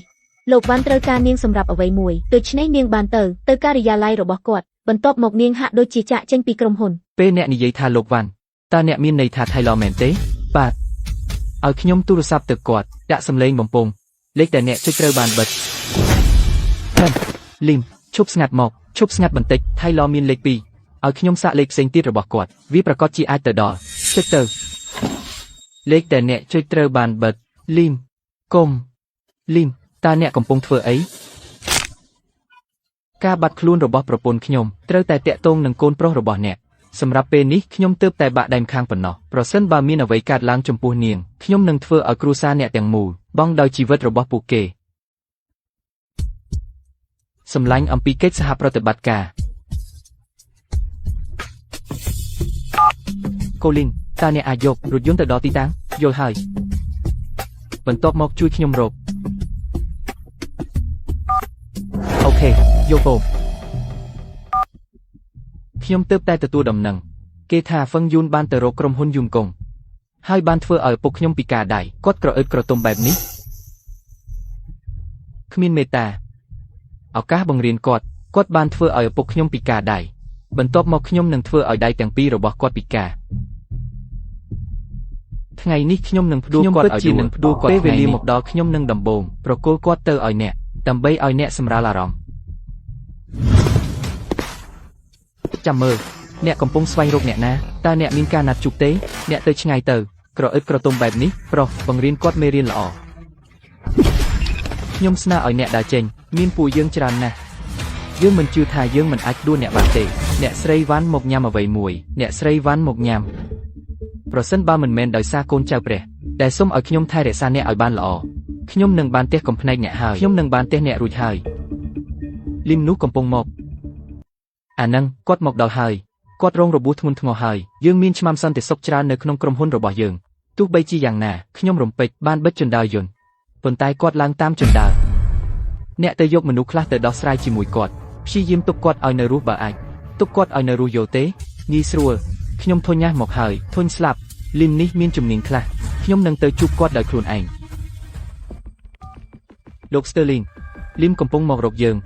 លឿនជាងអ្វីដែលខ្ញុំគិតទៅទៀតបងប្រុសរបស់ខ្ញុំគឺកូលីនបានយកមនុស្សខ្លះទៅដោះស្រាយជាមួយគាត់រួចហើយប៉ុន្តែលីមនេះហាក់ដូចជាមានជំនាញខ្លះបើយើងសម្លាប់គាត់ដោយចៃដន្យអ្នកនឹងមិនយកវាមកប្រកាន់យើងទេមែនទេវិកតរអ្នកប្រកាសថាអ្នកអាចចាប់ឬសម្លាប់លីមបានទេលោក Sterling កម្លាំងរបស់បងប្រុសខ្ញុំកូលីនអ្នកដឹងច្បាស់គាត់ជាអ្នកប្រយុទ្ធធម្មពលជាក់ស្ដែងកម្រិតកណ្ដាលគាត់ខ្លាំងជាងម៉ាកុសឆ្ងាយណាស់ហើយខ្ញុំនៅមានកាំភ្លើងដែលអ្នកឲ្យខ្ញុំទោះបីបងប្រុសខ្ញុំបរាជ័យខ្ញុំប្រកាសជាអាចសម្លាប់គាត់បានលីមខ្ញុំសុំទោសណាស់បើអ្នកស្លាប់ខ្ញុំនឹងទៅជាមួយអ្នកផ្លាស់ទីចេញលីមអ្នកខ្លាំងណាស់ប៉ុន្តែបន្ទាប់វានឹងក្លាយជាខ្ញុំនិងមនុស្សដែលខ្ញុំហ្វឹកហាត់ដោយខ្លួនឯងតែនឹងលេងសប្បាយជាមួយអ្នកសង្ឃឹមថាអ្នកអាចទ្រាំបានអ្វីឯងចង់លេងទេទៅលេងជាមួយអារៈទៅលឿនណាស់មិនអាចទប់បានទេអ្នកជាមហាគ្រូធម្មពលលាក់កំបាំងកូលីនស្លាប់ហើយមិនអាចទេប៉ុន្តែកូលីនបានប្រមូលឈីរបស់គាត់ហើយជាអ្នកប្រយុទ្ធធម្មពលជាក់ស្ដែងកម្រិតកណ្ដាលនេះជាមនុស្សទី1ដែលខ្ញុំបានសម្លាប់ថ្ងៃនេះប៉ុន្តែខ្ញុំមិនអាចធានាថាវាជាចុងក្រោយទេបើអ្នកមិនចង់ស្លាប់ចេញទៅអ្នកណាដែលឈោជ្រៀតខ្ញុំម្ដងទៀតនឹងស្លាប់កូលីនបានបង្រៀនខ្ញុំសិល្បៈក្បាច់គុណពេលនេះគាត់ស្លាប់យើងត្រូវសងសឹកកូលីនត្រឹមត្រូវហើយយើងមានគ្នាច្រើនណាស់មិនក៏យើងខ្លាចមនុស្សតែម្នាក់សម្រាប់ការរស់នៅមិនប្រសើរជាងទេអត់កុំសម្លាប់ខ្ញុំខុសហើយសូមកុំសម្លាប់ខ្ញុំចេញទៅបាត់យើងនឹងចេញពីទីនេះឥឡូវនេះខ្ញុំត្រូវរកឃ្លូអីឲ្យបានឆាប់ធម្មពលរបស់ឃ្លូអីនៅជាន់16ធម្មពលរបស់ឃ្លូអីនៅក្នុងទីនេះអ្នកមកធ្វើអីទីនេះលីមសំឡាញ់កុំភ័យអីខ្ញុំមកជួយសង្គ្រោះអូនហេតុអ្វីបានជាឯងមកទីនេះបុរសរបស់ខ្ញុំនៅណាប្អូនប្រុសខ្ញុំកូលីននៅណាពេលនេះខ្ញុំមកខ្វក់ពេកកុំអោបខ្ញុំឲ្យខ្ញុំដោះស្រាយរឿងមុនសិនខ្ញុំចង់អោបអូនខ្ញុំមិនភ័យទេហើយខ្ញុំមិនខ្វល់ថាអូននៅខ្វក់ទេសំឡាញ់មិនថាចាប់ពីពេលនេះទៅវានឹងមានគ្រោះថ្នាក់ប៉ុណ្ណាទេខ្ញុំនឹងប្រឈមមុខជាមួយអូនប៉ុន្តែមនុស្សប្រហែលជានឹងស្លាប់ឆាប់អូនមិនខ្លាចទេខ្ញុំមិនខ្លាចទេដរាបណាខ្ញុំនៅជាមួយអូនហើយដរាបណាអូនមានសុវត្ថិភាពខ្ញុំមិនខ្លាចទេអូសំឡាញ់អូនឈឺទេសំឡាញ់កុំបារម្ភខ្ញុំមិនឈឺទេឆ្លើយមកខ្ញុំបើមិនអញ្ចឹងទេខ្ញុំនឹងបាញ់ប្អូនប្រុសរបស់ឯងម្នាក់ដែលទៅតែមនុស្សដែលមើលទៅដូចឯងខ្លាំងណាស់គាត់បានទៅលោកខាងមុខហើយខ្ញុំនឹងចាត់ឯងទៅឆាប់ដើម្បីឲ្យឯងទៅជួបគាត់ឯងគិតថាខ្ញុំទៅនឹងកើតទេជឿខ្ញុំចុះខ្ញុំនឹងបាញ់ឥឡូវនេះសំឡាញ់គាត់មានកាំភ្លើងប្រយ័ត្នសំឡាញ់កុំបារម្ភគ្រាប់កាំភ្លើងរបស់គាត់មិនអាចបាញ់ត្រូវខ្ញុំទេមកបាញ់មកតោះមើលថាកាំភ្លើងឯងលឿនជាងឬខ្ញុំឯងពិតជាចង់ស្លាប់ឬបើឯងមានសមត្ថភាពខ្ញុំប្រាប់ឲ្យបាញ់ឯងមិនបាញ់នៅតែស្ទាក់ស្ទើរសំឡាញ់អូនសម្លាប់គាត់ហើយសំឡាញ់ការទប់មនុស្សដោយគាត់នៅក្បែរគឺគ្រាន់តែសុំរឿងហើយទើបតែពេលនេះខ្ញុំបានធ្វើសកម្មភាពការពារខ្លួនសំឡាញ់នោះមិនមែនជាអ្វីដែលខ្ញុំចង់និយាយទេខ្ញុំព្រួយបារម្ភថាការិយាល័យអនុវត្តច្បាប់នឹងមករកអ្នកសំឡាញ់ចុះបើយើងរត់ទៅវិញចាក់ចេញពីទីក្រុងសៀនហៃទៅឆ្ងាយជាមួយគ្នាឆ្ងាយអ្នកថាម៉េចសំឡាញ់កុំបារម្ភទោះបីខ្ញុំបានសម្លាប់មនុស្សជាច្រើនអ្នកថ្ងៃនេះក៏ដោយវាសុទ្ធតែជាការការពារខ្លួនសំឡាញ់កុំបារម្ភវាពិតជានឹងល្អវាប្រកាសជាល្អសំឡាញ់តោះទៅផ្ទះងូតទឹកបដូរសម្លៀកបំពាក់ហើយសម្រាប់បន្តិចយកព្រមតោះទៅផ្ទះ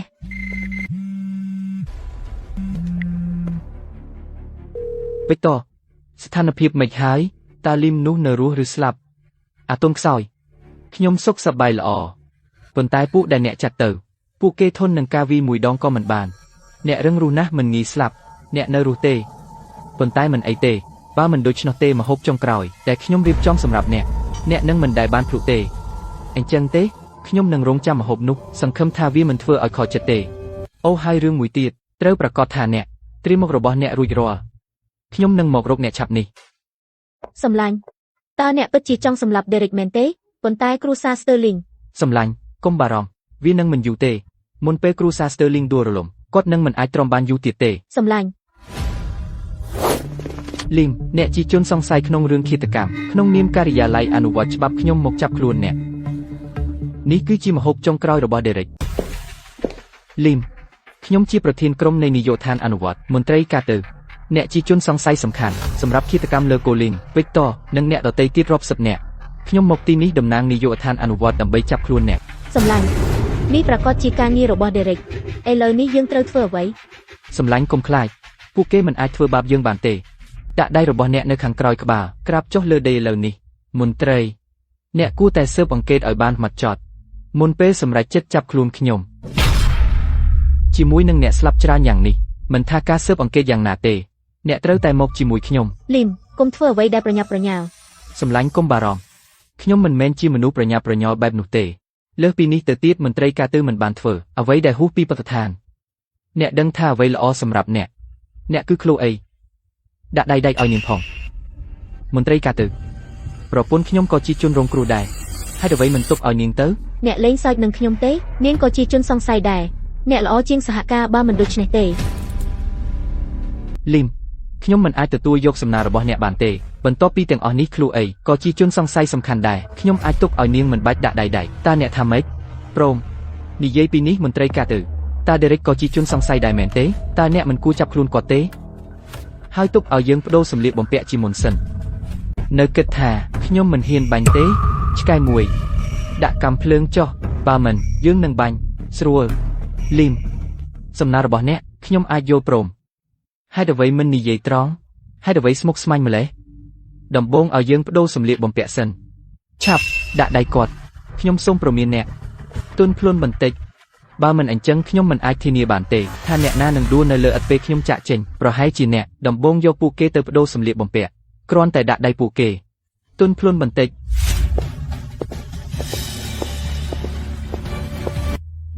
ប្រធានក្រុមការទូតយើងគួរដាក់ Lim និងឃ្លោអីណែណា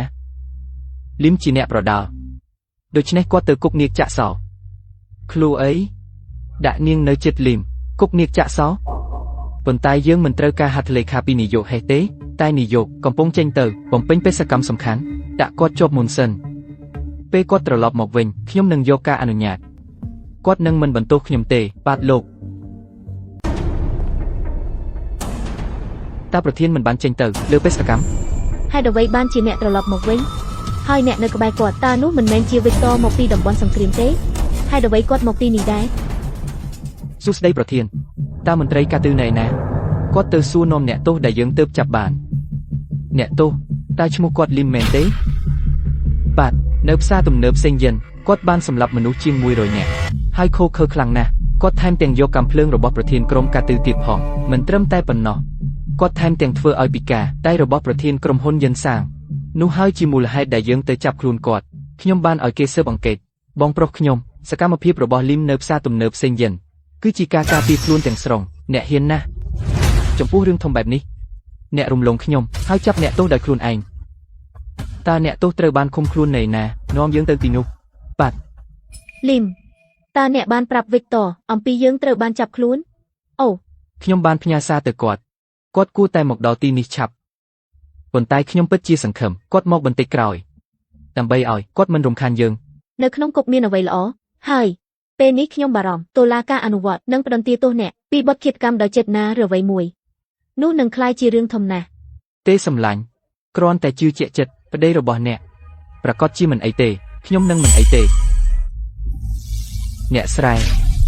ថ្ងៃនេះអ្នកមានបញ្ហាធំហើយមន្ត្រីការទូតសូមឲ្យពួកយើងចេញទៅអាទំនឹងនេះបានសម្លាប់មនុស្សរាប់រយនាក់ហើយគាត់មិនសមនឹងទទួលការអភ័យទោសទេឲ្យឯងចេញទៅតើខ្ញុំអាចឲ្យប្រជាជនមានការពន្យល់យ៉ាងដូចម្ដេចឯងមានអ្វីចង់និយាយទៀតទេ Lim ធ្វើបែបនេះដើម្បីការពារខ្ញុំនោះហើយជាមូលហេតុដែលគាត់ធ្វើគាត់ជាមនុស្សល្អសម្រាប់មនុស្សដោយងាយទេឯងមានសិទ្ធិអ្វីមកសួរចម្លើយខ្ញុំមួយក្នុងចំណោមអ្នកបម្រើរបស់ Derek តើខ្ញុំអាចជាប់ពាក់ព័ន្ធជាមួយនរណាម្នាក់ដូច Derek បើខ្ញុំថាវាជាការការពារខ្លួនវិញឯងនឹងជឿខ្ញុំទេកាមេរ៉ាឃ្លាំមើលទាំងអស់នៅក្នុងផ្សារទំនើបត្រូវបានលុបចោលហើយវាជាការការពារខ្លួនអ្នកណាដឹងថាឯងមានទំនោរទៅរកអំពើហិង្សា ខ្ញុំត្រូវបានវិកតចាប់ពង្រត់គាត់មកជួយសង្គ្រោះខ្ញុំ ការស៊ើបអង្កេតរបស់ខ្ញុំបង្ហាញថាឯងបានទៅផ្សារទំនើបផ្សេងយិនដើម្បីចុះកិច្ចសន្យាលក្ខខណ្ឌកិច្ចសន្យាមិនដូចអ្វីដែលឯងរំពឹងទុកដូច្នេះឯងបានហៅលីមនោះនាំឲ្យមានការស្លាប់ទាំងអស់នេះ ខ្ញុំមិនបានធ្វើទេ គ្រាន់តែឯងថាមិនបានធ្វើតើនោះធ្វើឲ្យវាคล้ายជាការពិតទេភស្តុតាងនៅឯណា ខ្ញុំក៏មិនមានដែរ ឯងក៏មិនមានដែរតើខ្ញុំខុសទេដែលចាប់គាត់សម្លាញ់ប្រធានក្រុមការទូតធ្វើត្រូវហើយខ្ញុំគ្រាន់តែមិននឹកស្មានថាអាទំនើងដេរិកនឹងលាក់ដានបានល្អយ៉ាងនេះប្រធានក្រុមការទូតកុំបារម្ភឆាប់នឹងមាននរណាម្នាក់នាំភស្តុតាងមកអូឯងជឿជាក់ដល់ម្លេះទេខ្ញុំតែងតែដើរលើផ្លូវត្រង់សម្រាប់រឿងដែលគ្មានមូលដ្ឋានពិតណាស់ខ្ញុំជឿជាក់ឯងស៊ូទ្រាំបានល្អណាស់លីមខ្ញុំនៅទីនេះនាយកហេសនៅមន្ត្រីវិកតឯងមកទីនេះធ្វើអ្វីយើងមកនាំភស្តុតាងសម្រាប់លីមតាមការស៊ើបអង្កេតរបស់យើងប្រពន្ធរបស់លីមត្រូវបានវិកតចាប់ពង្រត់ដូច្នេះហើយគាត់ធ្វើអ្វីទាំងអស់នោះមានភស្តុតាងនៅលើទូរស័ព្ទរបស់គាត់ថាអ្នកចាប់ពង្រត់បានវាយប្រហារអ្នកណាម្នាក់យល់ព្រមខ្ញុំយល់ហើយល្អបន្ទាប់ពីនេះទុកលីមឲ្យយើងវិញទៅដោះស្រាយរឿងផ្សេងទៀតលីមតោះទៅនាយកហេស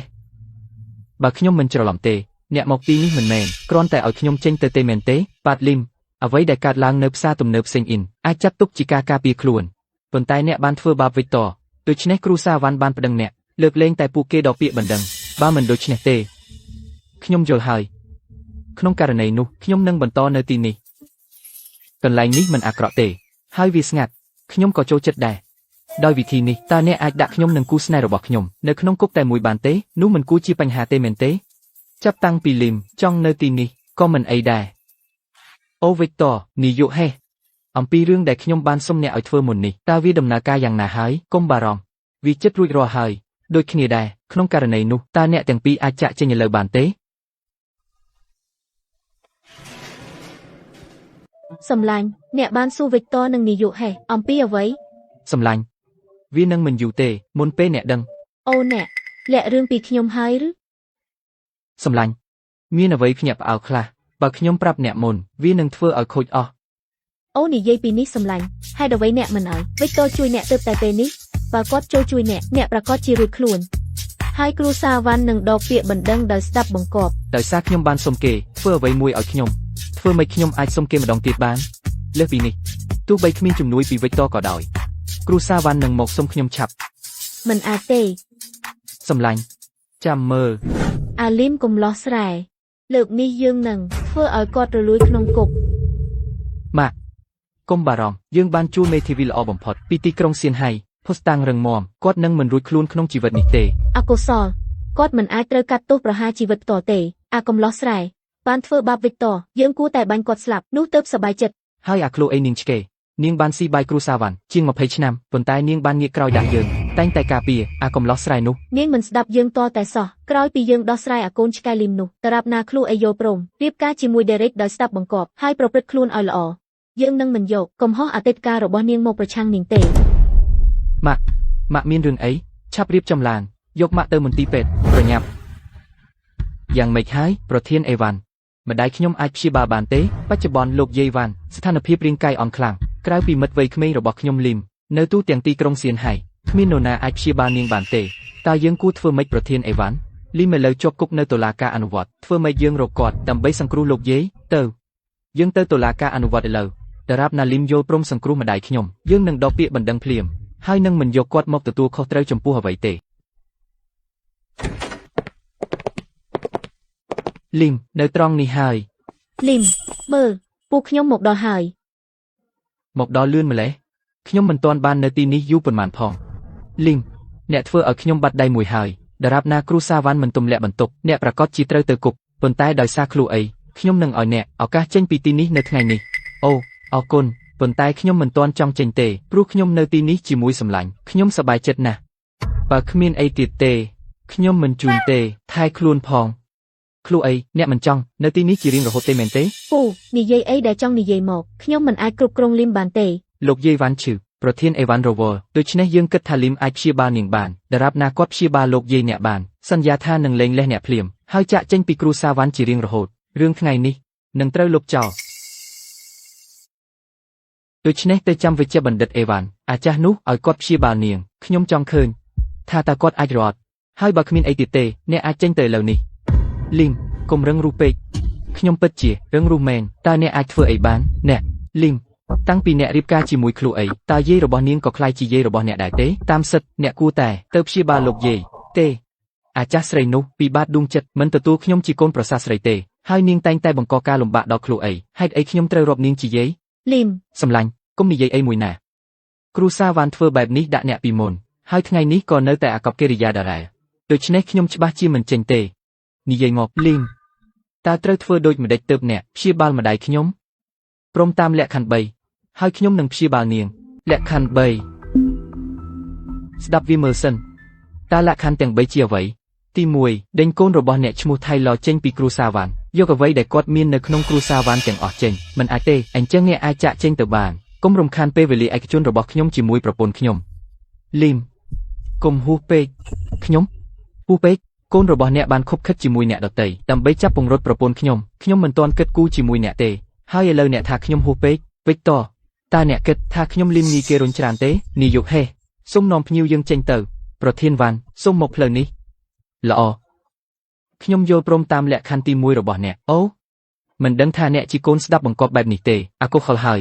អ្នកចិញ្ចឹមកូនអស់សង្ឃឹមមួយបន្តទៅតើលក្ខខណ្ឌទី2របស់អ្នកជាអ្វីលក្ខខណ្ឌទី2គឺសាមញ្ញអ្នកនិងប្រពន្ធរបស់អ្នកសុំទោសប្រពន្ធខ្ញុំសម្លាញ់អរគុ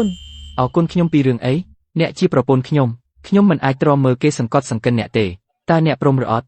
ល្អលក្ខខណ្ឌទី3គឺធ្វើឲ្យប្រពន្ធខ្ញុំក្លាយជាប្រធានក្រុមហ៊ុនយន្តសាងហើយឲ្យនាងពាក់កណ្ដាលនៃភាគហ៊ុនថាម៉េចធ្វើឲ្យនាងជាប្រធានក្រុមហ៊ុនយន្តសាងខ្ញុំអាចធ្វើបានប៉ុន្តែការលះបង់ពាក់កណ្ដាលភាគហ៊ុនវាអាស្រ័យលើម្ដាយខ្ញុំអញ្ចឹងទៅតាមអ្វីដែលអ្នកនិយាយសិន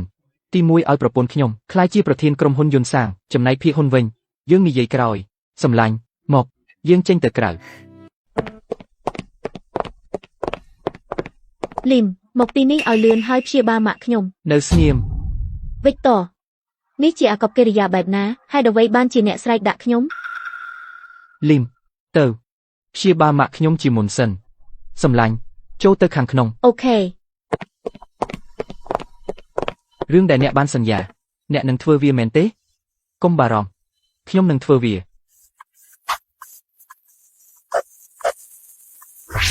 ត្រប់ឡើងរួចរាល់ម៉ាក់អ្នកមានអារម្មណ៍យ៉ាងណាយេអ្នកទើបតែភ្ញាក់ឡើងខ្ញុំសុខសប្បាយទេគ្រាន់តែមានអារម្មណ៍ថាខ្ញុំដេកលក់កុំបារម្ភកូនឆ្កែលីមនោះមិនទាន់ស្លាប់ទេខ្ញុំនឹងមិនទៅមុនគាត់ទេអ្នកធ្វើអ្វីនៅទីនេះវិកតមានរឿងអ្វីតើគាត់មិនត្រូវបានតុលាការអនុវត្តចាប់នោះទេហើយអ្វីបានជាគាត់នៅទីនេះម៉ាក់អ្នកឈឺភ្លាមមុននេះប៉ុន្តែសំបីតែប្រធានអេវ៉ាន់ក៏គ្មានជំនួយដែរគ្មានជំរឿយើងត្រូវតែសុំលីមជួយសង្គ្រោះអ្នកខ្ញុំទើបតែដួលសន្លប់ដោយសារហត់គ្មានផ្លូវដែលគាត់ជួយខ្ញុំទេទោះបីគាត់មិនបានចូលមកក្រោយពីគេងមួយផ្លែតខ្ញុំនឹងភ្ញាក់ឡើងយ៉ាងណាក៏ដោយលោកយាយវ៉ាន់និយាយត្រូវលើកក្រោយមានរឿងបែបនេះអ្នកវ៉ាន់កុំមករកខ្ញុំទុកឲ្យលោកយាយវ៉ាន់សម្រាប់ឲ្យបានល្អគេកូនឆ្កែឯងថាអីឥឡូវខ្ញុំព្យាបាលលោកយាយហើយអ្នកមិនគួររក្សាពាក្យទេលក្ខខណ្ឌទី1គឺបណ្ដេញថៃឡចេញពីគ្រូសាវ៉ាន់អ្នកអាចប្រកាសឥឡូវនេះបានទេអីខ្ញុំមានត្រឹមត្រូវទេមានអ្នកចង់បណ្ដេញចៅប្រុសខ្ញុំចេញពីគ្រូសាវ៉ាន់វិកតមានរឿងអីប៉ា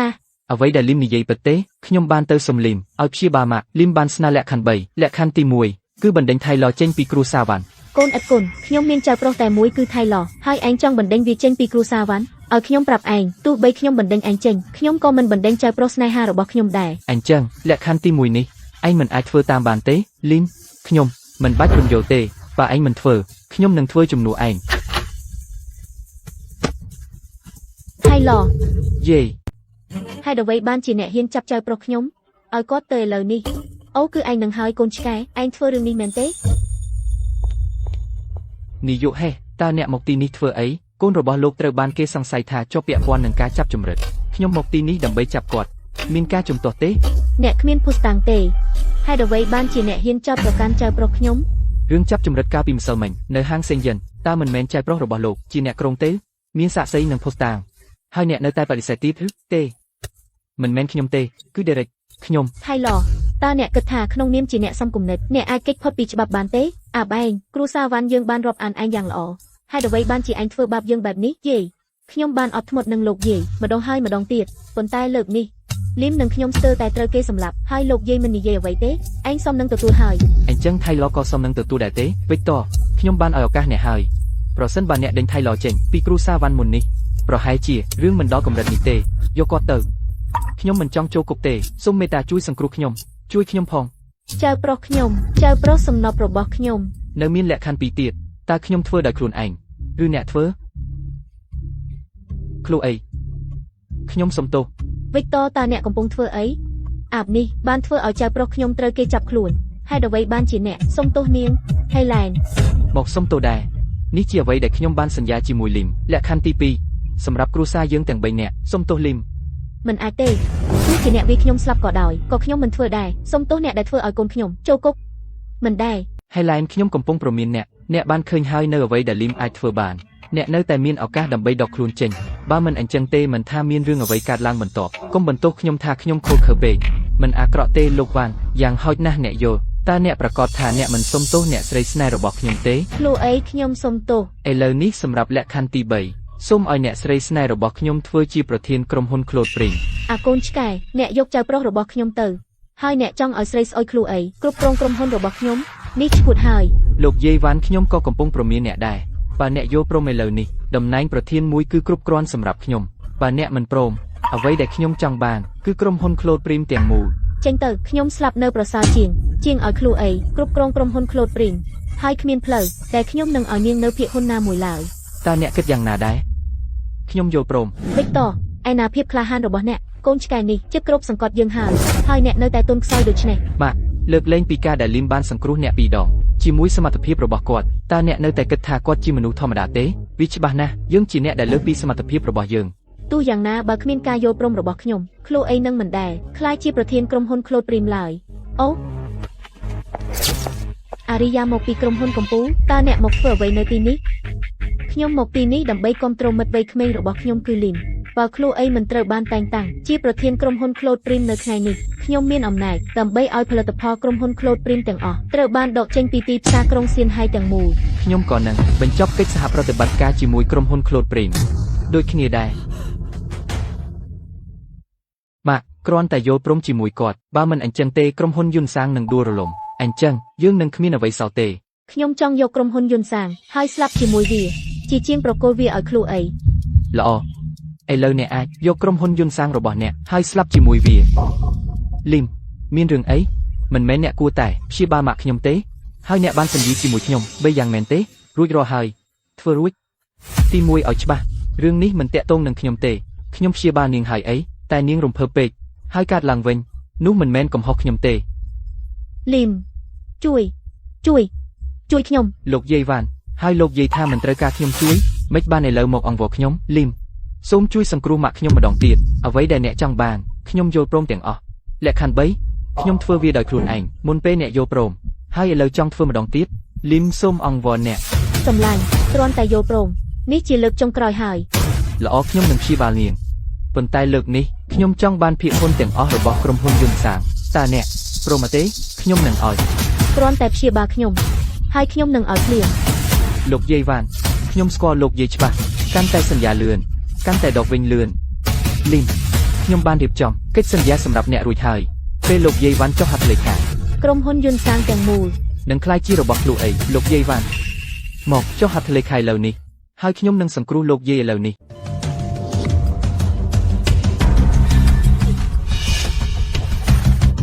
ល្អណាស់សម្លាញ់នៅទីនេះយកទៅ អរគុណសម្លាញ់ ខ្ញុំនឹងឲ្យអរគុណខ្ញុំពេលក្រោយ ខ្ញុំបានចុះកិច្ចសន្យារួចហើយតើអ្នកកំពុងគិតបដូរចិត្តទេ អ្នកគិតថាខ្ញុំដូចពួកវ៉ាន់ទេគ្មានសិលធម៌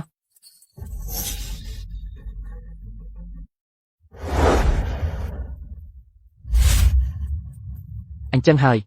ឥឡូវបញ្ហារបស់អ្នកត្រូវបានដោះស្រាយទាំងស្រុងហើយប៉ុន្តែបើអារម្មណ៍អ្នកប្រែប្រួលខ្លាំង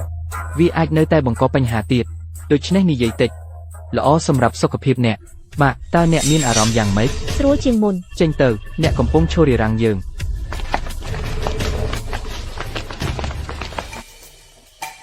លីមបញ្ហារបស់គ្រូសាវ៉ាន់ត្រូវបានដោះស្រាយហើយយើងនឹងចាក់ចេញឥឡូវនេះ អារីយ៉ាសូមអរគុណអ្នកទាំងអស់គ្នាចំពោះការនេះមិនអីទេ បើគ្មានអ្នកទេខ្ញុំប្រហែលស្លាប់ហើយត្រូវហើយបើគ្មានអ្នកទេខ្ញុំក៏មិនអាចឈរនៅទីនេះដែរចំពោះអ្វីដែលកើតឡើងថ្ងៃនេះខ្ញុំលីមនឹងសងអ្នកនៅពេលក្រោយពិតប្រាកដអរគុណឥឡូវនៅសល់តែ Derek ទេ សំឡាញ់តើនេះជាការភ្ញាក់ផ្អើលដែលអ្នកនិយាយឬ ការភ្ញាក់ផ្អើលនៅមិនទាន់ចប់ទេ មានទៀត បាទបើអ្វីដំណើរការលឿនល្មមអ្នកអាចនឹងឃើញវាថ្ងៃនេះសម្លាញ់ប្រយ័ត្នផងមិនអាក្រក់ទេឯងពិតជាអាចទប់ទល់ធម្មពលលាក់កំបាំងកម្រិតកណ្ដាលរបស់ខ្ញុំដែលមានកម្លាំង 50% មិនឆ្ងល់ទេដែល Derek មានការលំបាកក្នុងការដោះស្រាយជាមួយឯង Derek តើអ្នកត្រូវបាន Derek ចាត់ឲ្យមកឬបាទ Derek បានផ្ដល់ 20,000 លានរៀលឲ្យខ្ញុំសម្រាប់ឯងចុះណាទើបតែឥឡូវនេះខ្ញុំគ្រាន់តែប្រើកម្លាំង 50% ប៉ុណ្ណោះខ្ញុំគិតថាឯងអាចដឹងគម្លាតរវាងយើងតែពាក់កណ្ដាលខ្ញុំគិតថាវាគ្រាន់តែជាមូសហៅទេឯងកំពុងសុំឲ្យគេវាយ៉ាងម៉េចឯងអាចទ្រាំទ្របានការវាយប្រហារកម្លាំងពេញរបស់ខ្ញុំនៅធម្មពលលាក់កំបាំងកម្រិតកណ្ដាលធម្មពលលាក់កំបាំងកម្រិតកណ្ដាលតើវាត្រូវបានគេរំពឹងថាខ្លាំងឬទុកជីវិតខ្ញុំនឹងនាំឯងទៅជួប Derek ខ្ញុំដឹងថាគាត់នៅណាខ្ញុំនឹងនាំឯងទៅទីនោះឥឡូវនេះល្អនាំខ្ញុំទៅទីនោះឥឡូវនេះអូខេប៉ុន្តែខ្ញុំត្រូវទូរស័ព្ទទៅគាត់ជាមុនសិនប្រាប់គាត់ថាខ្ញុំបានចាប់ឯងបានហើយបើមិនដូច្នោះទេគាត់នឹងមិនឲ្យខ្ញុំចូលឡើយប្រញាប់ឡើងខ្ញុំមិនមានពេលច្រើនទេខ្ញុំត្រូវទៅផ្ទះហើយអបសម្លាញ់របស់ខ្ញុំហេតានេះជា Derek ឬបាទខ្ញុំបានចាប់លីមបានហើយខ្ញុំកំពុងនាំគាត់មកឥឡូវនេះចាំខ្ញុំនៅទីនោះនាំផ្លូវ